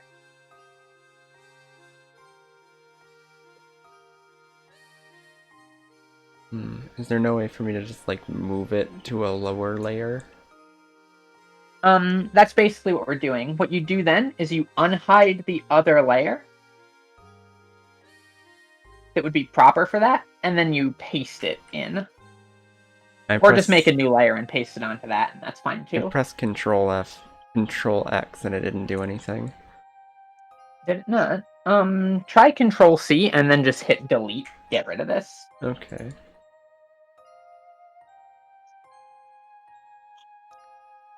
Wait, was I on the wrong layer? I will add one more owl in just a moment once we get through our canvases. Wait, what the fuck? Wait, this one. Okay, this one is the right one. And then Control X. Okay. Now I got it, because I was doing things wrong. Okay. Now what do I do? Okay. You go to whichever layer you want to put that on, or make a new layer, and then just hit Control V. Control D. Oh, you're Control D. V. Control. Or Control. Yeah, Control C and Control V. Copy and paste. Oh, there we go. Okay, now I can hide this one. Yep. Okay, now we got it. Yeah, so now you can export this as a PNG. Yeah. Here is PNG. Save image as practice 7. Now I look determined. And then I'll put on the next one here. Yep. Turn this off. Turn these on. Boom. Dancing queens. Young and sweet. Only 17. Aw, shit. Adding an owl. I forgot we need to add another owl. Thank you, the Kaz. Yeah, I'll add one more into the batch here once. Yeah, once we got I can unhide the layers. Yeah. So file, share as PNG, save image as practice 8. Alright, and I'll grab the next layer.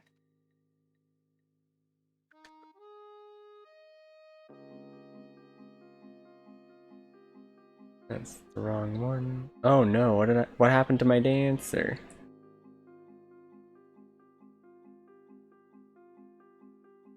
Oh no. I fucked this layer something up. Get lost in the void somewhere?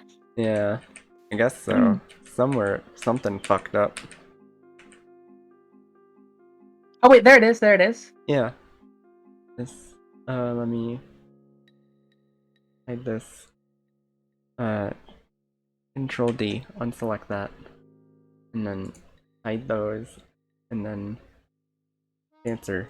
Nope, Tancer is still dead. That's a shame. But this is the pillar one. Yeah.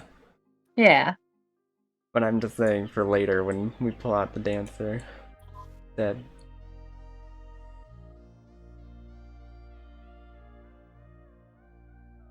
Okay, here's a good pillar though. Here's a good pillar with frog pillar. It's froggy chair, but pillar. Yes. Exactly. Perfection incarnate. You've got that one. Save. That one is saved. This one is sad. Nah, they're grooving. Yeah, it's grooving. They're grooving, but half my picture is gone. Is okay. Just go hidden layer. Hmm? You just go hoop boop boop boop boop boop boop.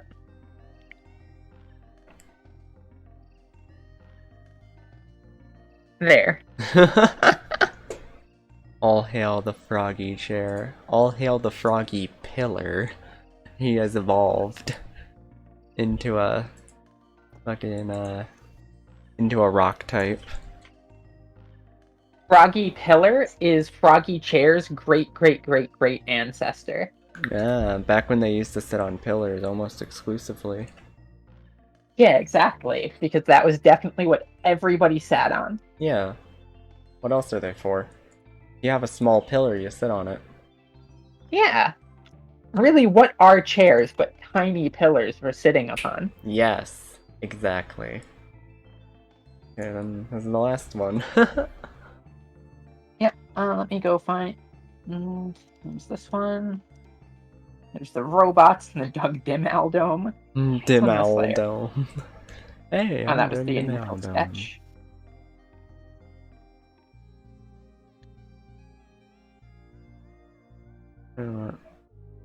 I want this one as its own thing. The ice cream. Yeah, I'm gonna be posting this on Twitter. I enjoy it a lot. Which is funny because this, like, the robots are right here, and that's so fucking impressive and amazing, and I love them. But for very I'm gonna different also take reasons. the robots, I think. What? I said I think I'm gonna also take the robots as a separate thing too. Yeah, yeah.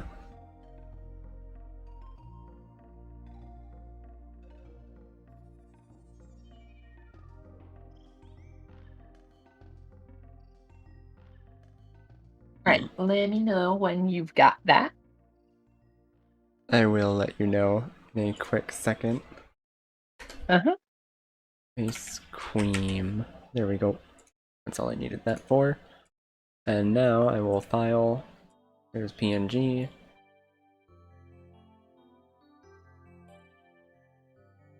This one's taking a while to load.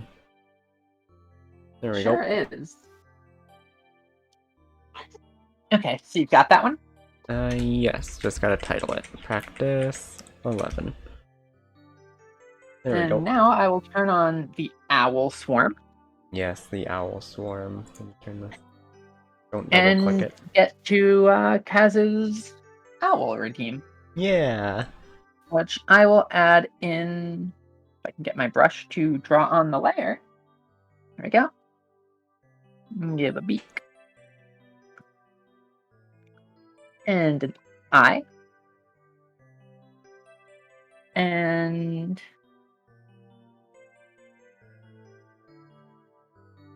I will add a Kaz owl.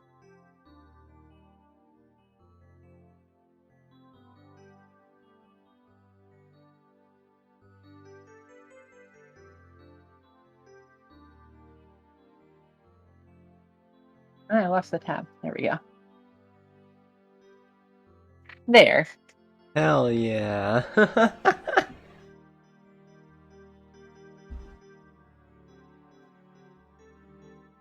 It's the squad. It's the squad. Hell yeah. This is so good. That's such a good image.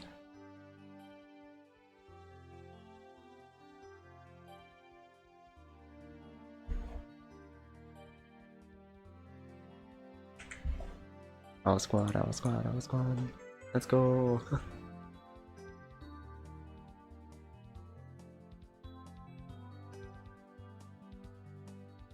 Owl gang, owl gang, owl gang, owl gang.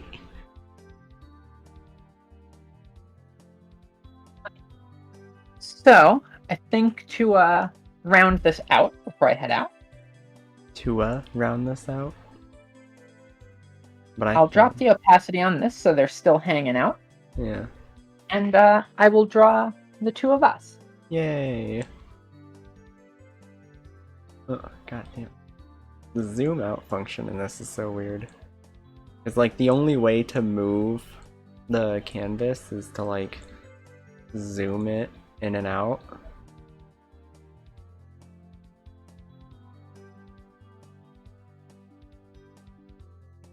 Yeah. That was a great arts lesson. I think we went through a good amount. Like, Yeah. And I Get the think gesture down. the gesture drawings were very fun to do. Yeah, they're very fun to do. I got in a lot of practice with them.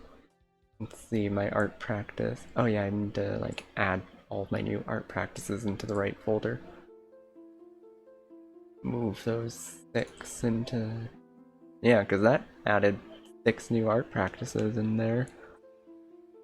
Whereas last time we added in 3 pieces. Progress. Progress, baby. Got PNG hell. My favorite hell.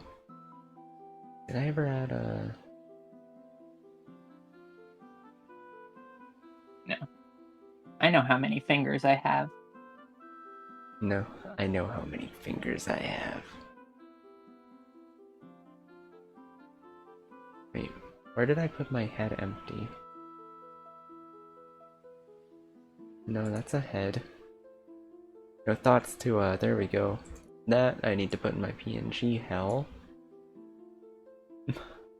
For when that becomes applicable one day. Wait, head empty isn't applicable all the time? Not always. It's always applicable, but like I need to save it for special occasions, you know? Oh, my head is always empty. It is Yeah, always an occasion for no thoughts. that's true. I feel that.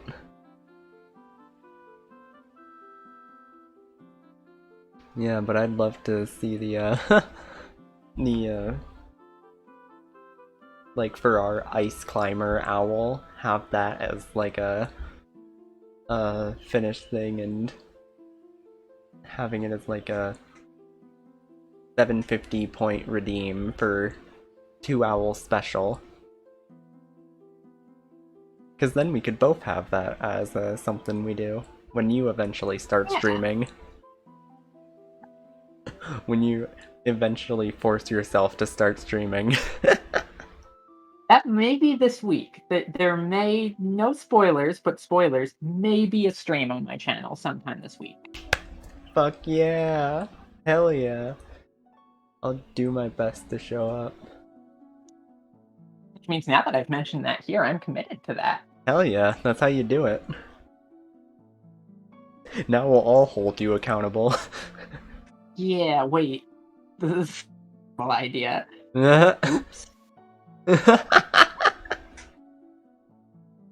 Hey, we just said it's no thoughts, head empty, so... Yeah. Hype. God damn. Your announcement for this got 31 likes. And most of them are about people who don't follow me. Which is a shame on them, really. Missing out. What? I lost the tab for a second there. How the fuck did they like it before I did? Rain is gonna become the bane of my existence, I swear.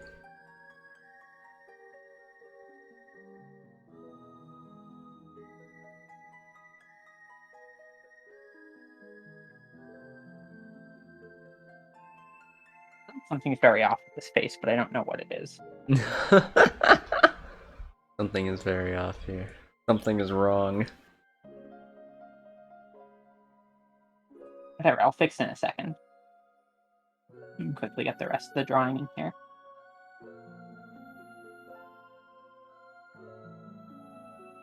Do that thing called following my own advice here. Oh, damn. I've heard that's the hardest part. I have all these good tips and, like, rules of thumb and stuff like that, and then, like, Yeah. the first thing I do is not follow them myself. Yeah. The classic, honestly. Starting. Oh wow.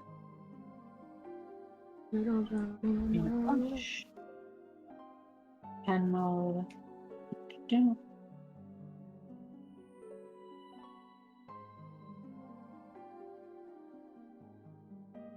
You know what? I'm going to order pizza. Oh, pizza would be good. Yeah, I haven't had pizza in like a month. Because I know I had it when I had Cass over for the week. Because that was like a good 2 meals that we didn't have to worry about.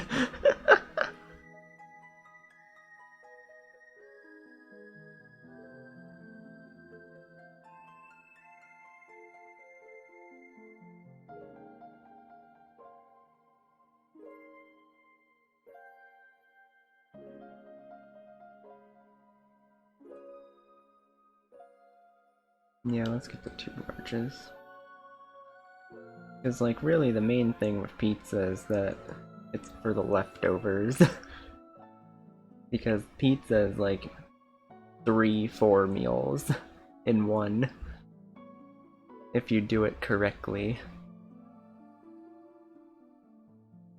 Yeah, order 3 whole pizzas and eat an entire pizza for each meal. One bite.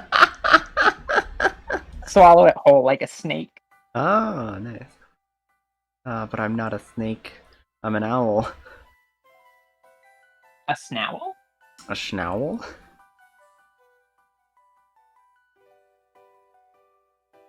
And then I guess we schnowl do that, shouldn't we?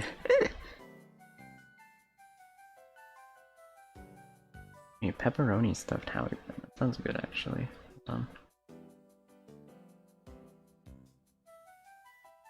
Yeah, I'm gonna do the arm down here.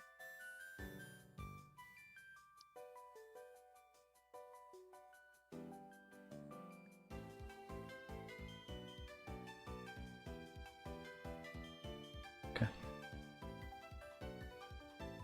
See, I would do cold breakfast pizza, but the thing is I have an air fryer, which means I can just pop the slice of pizza in the air fryer for like 2 seconds, and it's just perfect. Yeah. You see, I would do cold breakfast pizza, but I have a microwave and good taste, so I don't do that. But it gets all soggy in the microwave. It doesn't get all like crispy and good and tasty like it does in an air fryer. I guess, but like, I don't know. I like the microwave pizza. I like the feel of it. The Fair. cheese the cheese remelts, and I'm like, that's what I need. That's all I need is for the cheese to remelt, and then as long as, because I'm weird with crustiness. Like everyone likes things to be crunchy and like that, but I don't know. I prefer the sogginess in a lot of ways. Nah, hit me with that crunch. Crunch. I'd rather just not have to like snap it like it's a fucking twig. I'd rather just eat it like it's food.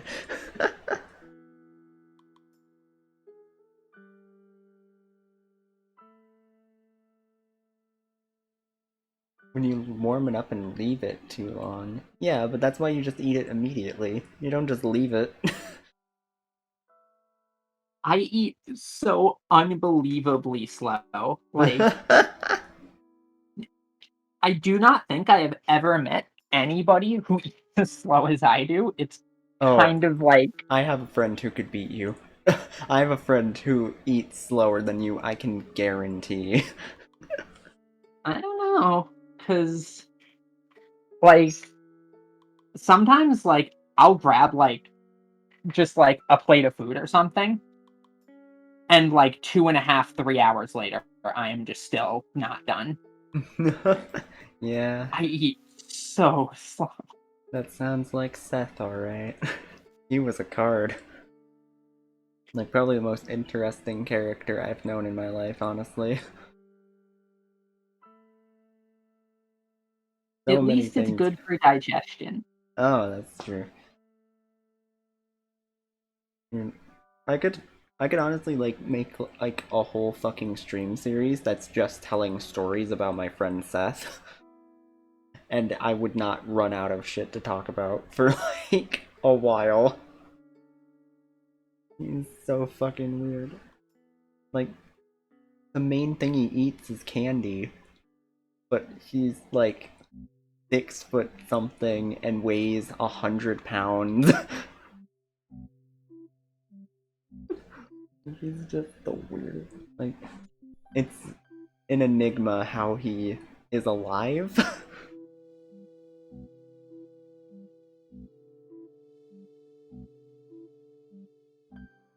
Yeah. And even mentioned before, he eats like it takes him hours to eat something that would take a normal person a few minutes to eat. And whenever we went on road trips with him, we basically had to fucking drag him out of eating places because otherwise we'd never fucking leave. Kindred spirits in that like guard. Like I eat so slow.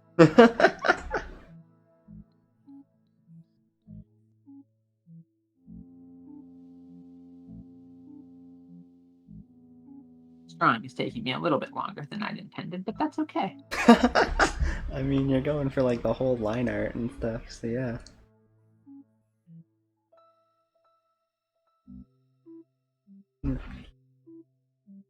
I do find it like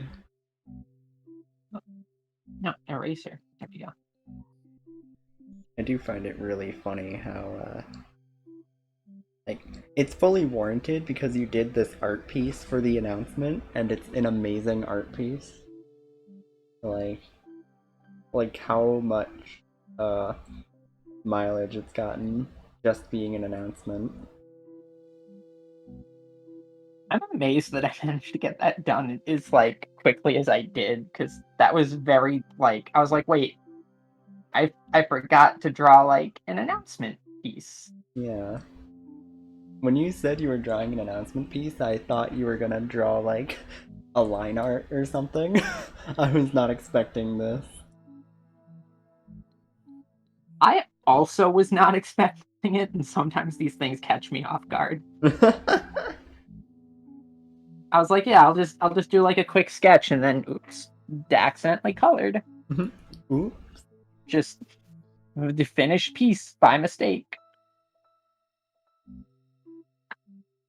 Yeah, that looks too messy there. This is so cute. It looks so fucking cute. I love it.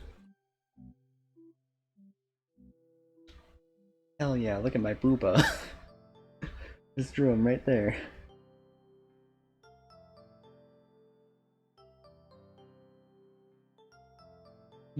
But watching you do this, I do like the things you were talking about last time with how you kind of ignore certain parts of the sketch for the line art.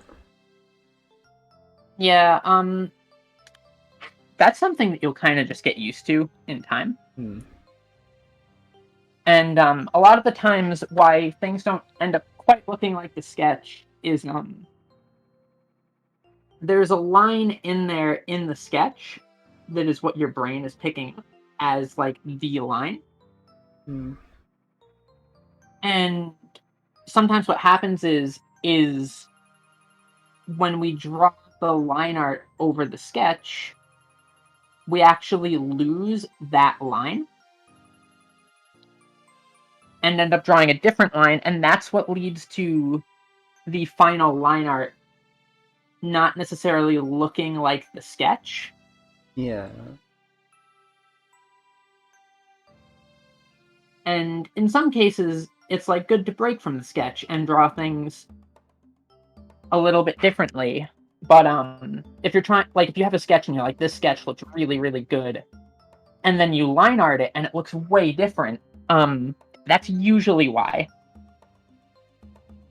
Is just there was a line in there in the sketch that was not quite followed exactly. And that throws off what it looks like.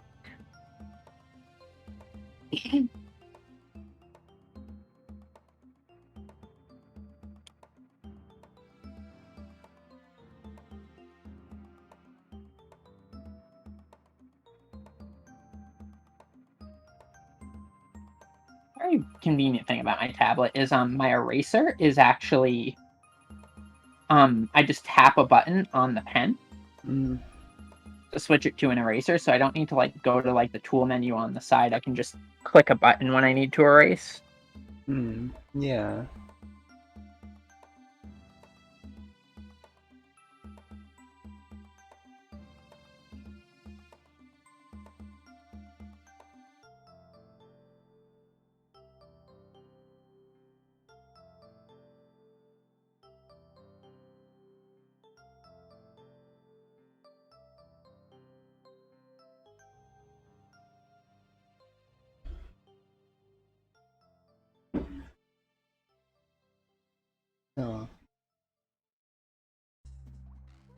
Here's a wing.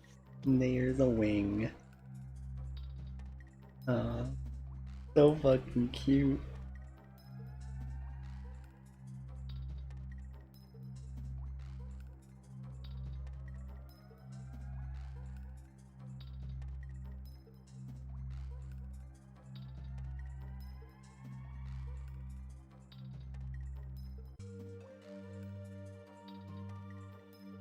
Yeah, and like I'm seeing the speed in which you're able to do stuff, and I'm guessing that's like a thing you learn with time more so than anything else. Yeah, I also tend to draw pretty fast in general. Yeah, Like even compared to other artists, like yeah. You I being can able to usually draw sketch pretty like the quickly. talon that fast, like the finger of it, and being able to go like the swoosh and then the point tip and then down that quickly is like astonishing to me. It was like lightning on seeing that. I mean, also like especially with like drawing myself here, Yeah. I've drawn myself a number of times, and a lot of like these shapes have become just pure muscle memory.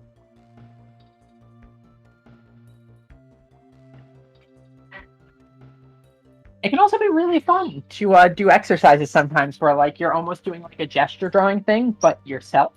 Yeah. And you go, okay, I've got 10 minutes to draw myself. Hmm. I've got 10 seconds Got to 10 draw seconds, go. myself. Have 10 seconds to draw yourself. There we go, it's me. Yeah. I'd have to do a new layer. I was gonna do a bit. Here, I'll make a new layer anyway. There we go. Now I have 10 seconds to draw myself. The most important part.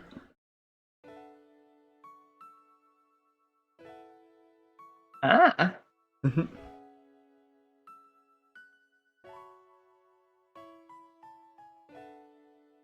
There we go. Now you know it's me. There's that perch. And then I'll keep that as a part of this drawing, honestly. It's just my... This is a hair shine for a second. My perch Now? is just laying in the background, chilling.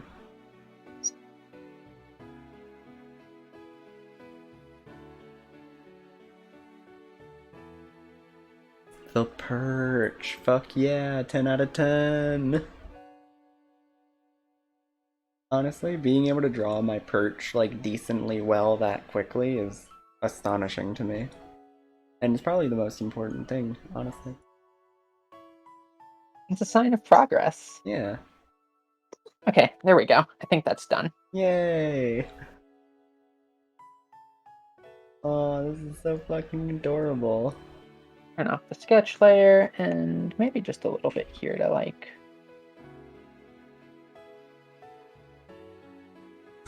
And just do this.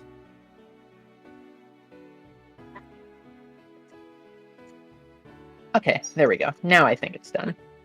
Yay!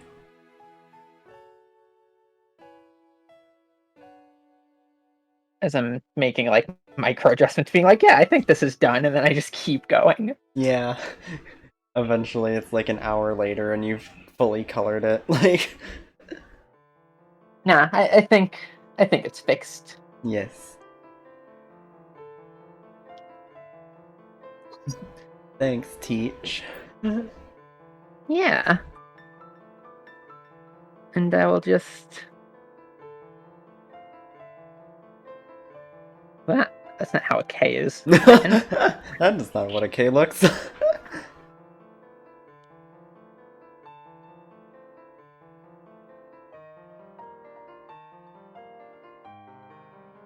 Thank you so much for playing my game.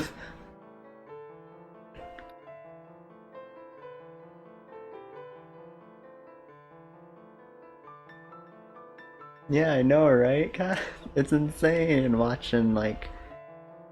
I guess it's mostly just, like, the years of practice, I would assume. Like... It is 100% the practice. the more you practice, the better and faster you get at these sorts of things. Mm-hmm.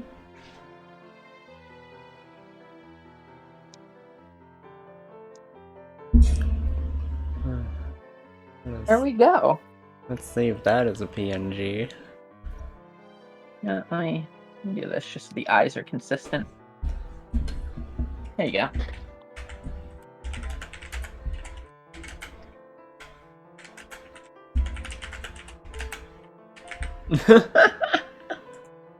That is way too long of a title for that, but whatever. What do you save it as? Thank you so much for playing my game. That is a bit of a long title. Yeah. Thank you so much for playing my game. And thank you so much for having me on stream. Of course. I always love having you on stream. Like, even when it's, like, both for art practice and for anything else, you are a joy to have. Even when I remind you that you still have to do a Sudoku? Yeah, even when you remind me that I have to do that. Because I haven't forgotten. Yeah. That Sudoku is still here waiting. Yeah, it's waiting. At least it's just Sudoku and not the crossword puzzle. Because the crossword puzzle is the real punishment here. Sudoku is child's play in comparison. What the fuck? I unfortunately do not have enough points saved up for a crossword. Oh, if we're doing a crossword... I was gonna hit you with it right at the end, but... Yeah. You know what those crosswords are like. You were there for the first one. I needed your help throughout all of it. It was a good crossword. It was not. You know it was like the worst crossword. That's what makes it good. Fair. Is it even really a crossword if, like, you're not suffering going, how is this the answer to this? Are you kidding me? Yeah. Like, yeah. Y'all can... Fluffy, do it. You know what you must do. No, Fluffy, please. I want to get food. I haven't eaten today.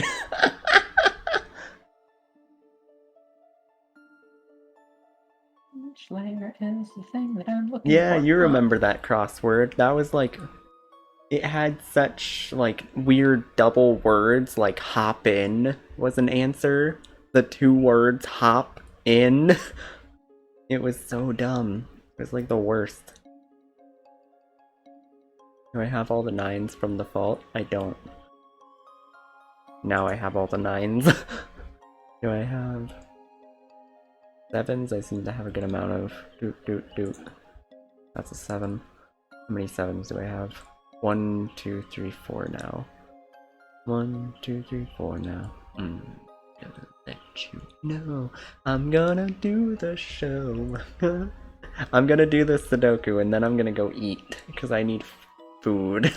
I have not eaten today because I woke up at Depending like... on how quickly you get through the Sudoku, I may be able to stay for that. So I will try. Yeah, because like it just depends on like how quickly I can do it because I need a 1 or 2 here. How many 2s do I even have on the board? 2 of them? Okay. How many 1s? 1 1? I have 1 1 on the board. That's unfortunate. 1, 2, 3, 4. 4 can't go here. 4 can't go here, so that's the 4. Can be the 1 or the 2. This can also be the 1 or the 2, I'm pretty sure. And then from here, this line, I need a 1 and a 2, but the 2 can't go here. And the 2 can go here, so that's unfortunate. But the 1 can go in any of them. Add an owl! Let's add another owl. Avery wants another Avery. Soon the army of Averys shall be complete. Yes. Fucking... I love how there's also like a perspective to it too, where it's just like so many of them at this point. 8. 8 can go in either of them, so that's unfortunate. 8, 1, 1, 2, 8. Yes, that is correct. Yes! What? 4, 4, 4. 4, 4, 4.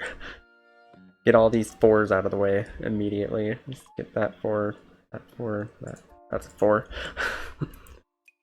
Is that all the 4s? Did I acquire all the 4s? That's all 9 4s. Fuck yeah. Yeah. 5, 5, 5, 5, 5. No 5 here, but 5 can't go there, 5 can't go there, meaning that's the 5 there. And that 5 can't go here, here, meaning that's the 5 there. 5 can't go here, here, but it can. This one 5 can't go here or here. And then has to go here. That's 5.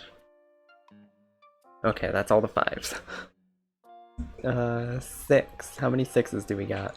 1, 2, so the 6 can't go there. We're missing a lot of 6s, but 1, 2. Okay, that's a new 6. New 6 dropping. Yo, when the new 6 dropping? 6, 2. 6ier than before. 6y and ready for action.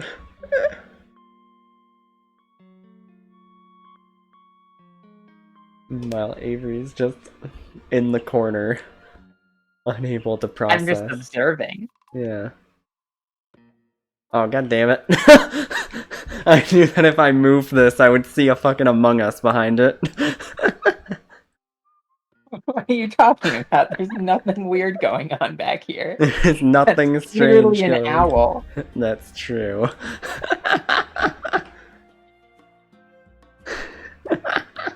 See? Owl. Oh, there we go. It's me Among Us. It's just a third me. I'm like the Link of this owl universe. We need like 8 million links. 1, 2, 3. How many 3s do I have on the board? 1, 2. I could cross out these 2, but then 3 can go here or here. Unfortunate. I don't have like many. I don't have many 3s at all, actually. Well, like, yeah. I am scarce on 3s. We have a 3 famine over here. We got all the 4s, all the 5s, all the 6s. Do we have all the 6s? Yes. 7. I have 4 7s. Okay. So I could use more. Like here. And then from there, I know this. From there I can't actually eliminate anything else, because. Wait, actually. Another add an owl. Ah, shit. Another add an owl by Sundered. Let's get that owl. For this one, I will just draw some circles. It's an owl in the early stages. Owl, early stage owl. Owl fetus.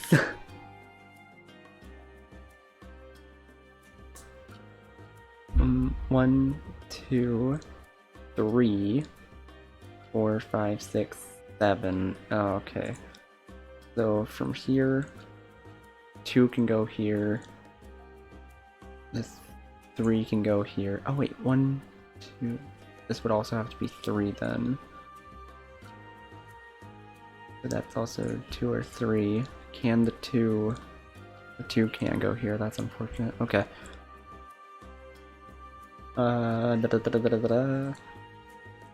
2.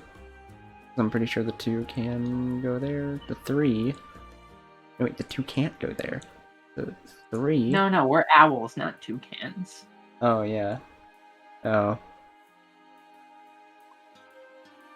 Why do I invite you to these again?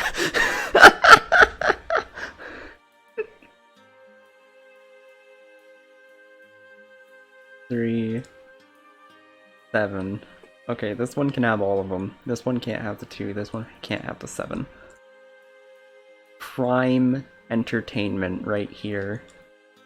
Why have I not gotten rid of this redeem yet?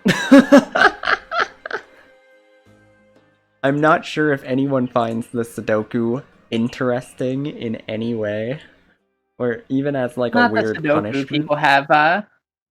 It's definitely the suffering that is enjoyed. Like, I feel like the only suffering here is me, like, worrying about everyone feeling like this is bad content. One, two, three. Three cannot go here, so it's 1, 4, 5, 6, 7, 8. Oh, 1, 8. Okay. 1, 8 there and there. Makes sense, makes sense. Then from here, the 1 and the 8 have to go. Oh, wait, that's not a good plus. I don't particularly like it myself. No. 1, 2, 3, 4, 5, 6, 7, 8. Can the 8 go? No, it can't. So,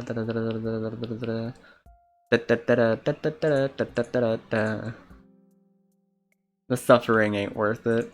Yeah, I don't know. I feel like this is a bad bit. I feel like this is a bad bit overall. The crossword makes sense because the crossword is like immense suffering, whereas this doesn't have as much suffering involved. It's just kind of like a I'm doing a peaceful crossword while everyone watches.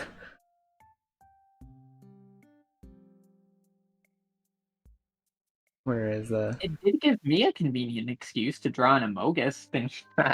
yeah. Mm.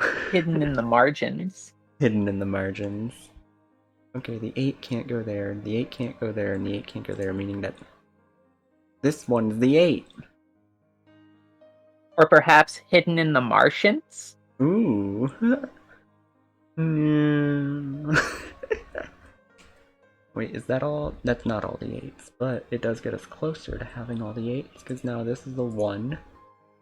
Now we know that this, yeah, this has to be the 2, and that this has to be the 8. Oh, fuck yeah. Meaning this is the 1, and that this is the 1. Meaning that,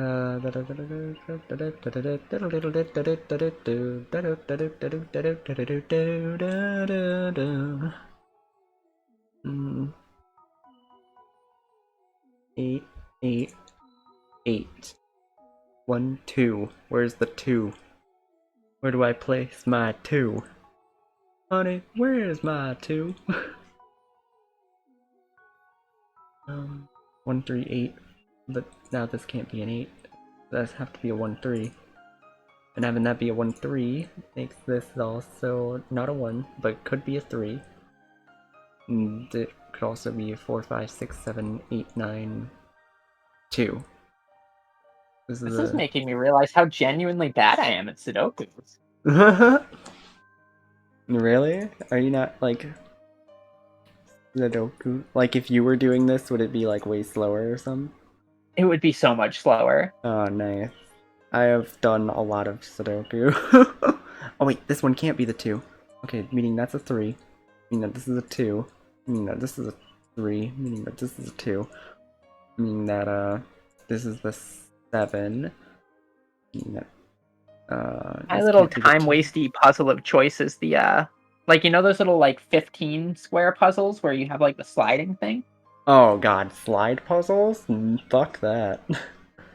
Slide Yeah, puzzles were those are made the by ones the that I devil. do. Slide puzzles are the worst. I cannot. I love those. Like, slide puzzles, I don't understand, like, how to do them. I just, like, shuffle them around until eventually you get something. It's mostly just learning a couple little like rotations of like if I need a piece to go here and I need these other pieces to stay where they are, Hmm. what quick little shuffle do I do to make it happen? Yeah, I always figured that was, like, probably what it is, but, like, I just hate slide puzzles. I just, I get frustrated with them way too quickly. Oh, Whereas, matchstick puzzles are fun too. what? I'd rather play No, Layton. Yeah, Layton and their matchstick puzzles are pretty decent. I love I've only played one Professor Layton game so far, but I really enjoyed it, and I plan on streaming the rest of the series soon.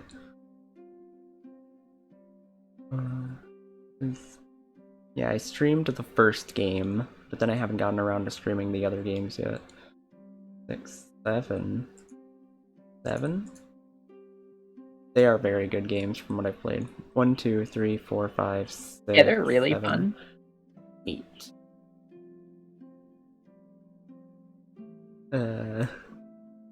Oh wait. 1? That has to be the 1, 2, 3, 4, 5, 7 then. Ah, that doesn't help with my 7 fiasco though. Because now either of these can be the 7, and either of these can be the 1. It's a shame. Professor Layton versus Phoenix Wright is my favorite. Oh yeah, I did play that one actually, because I've played almost all the Ace Attorney games. I really enjoyed that game a lot. I haven't actually played that one. Yeah, it was really good. That's what got me in like wanting to play the Professor Layton games because I'm a huge Ace Attorney fan. So I had to play that crossover game even though I didn't understand Layton well. But, you know, that was a good introducing point.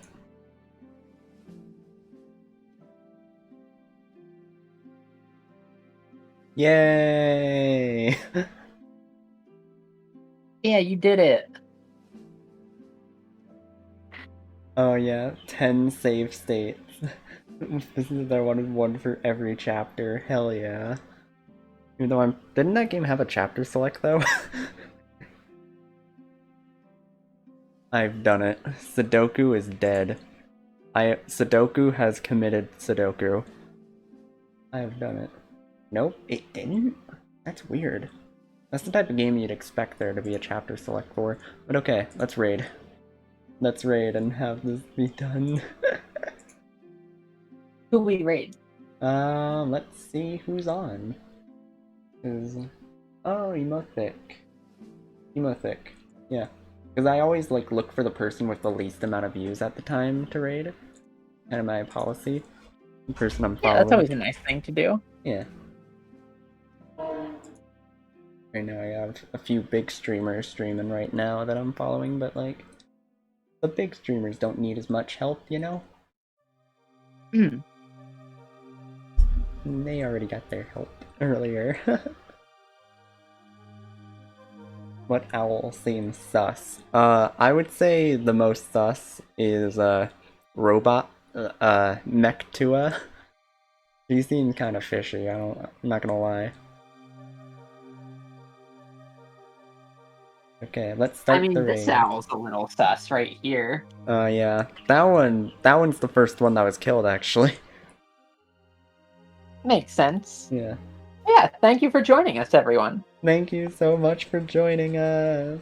This was such a great stream. Both art streams we've done so far have been so much fun and so great.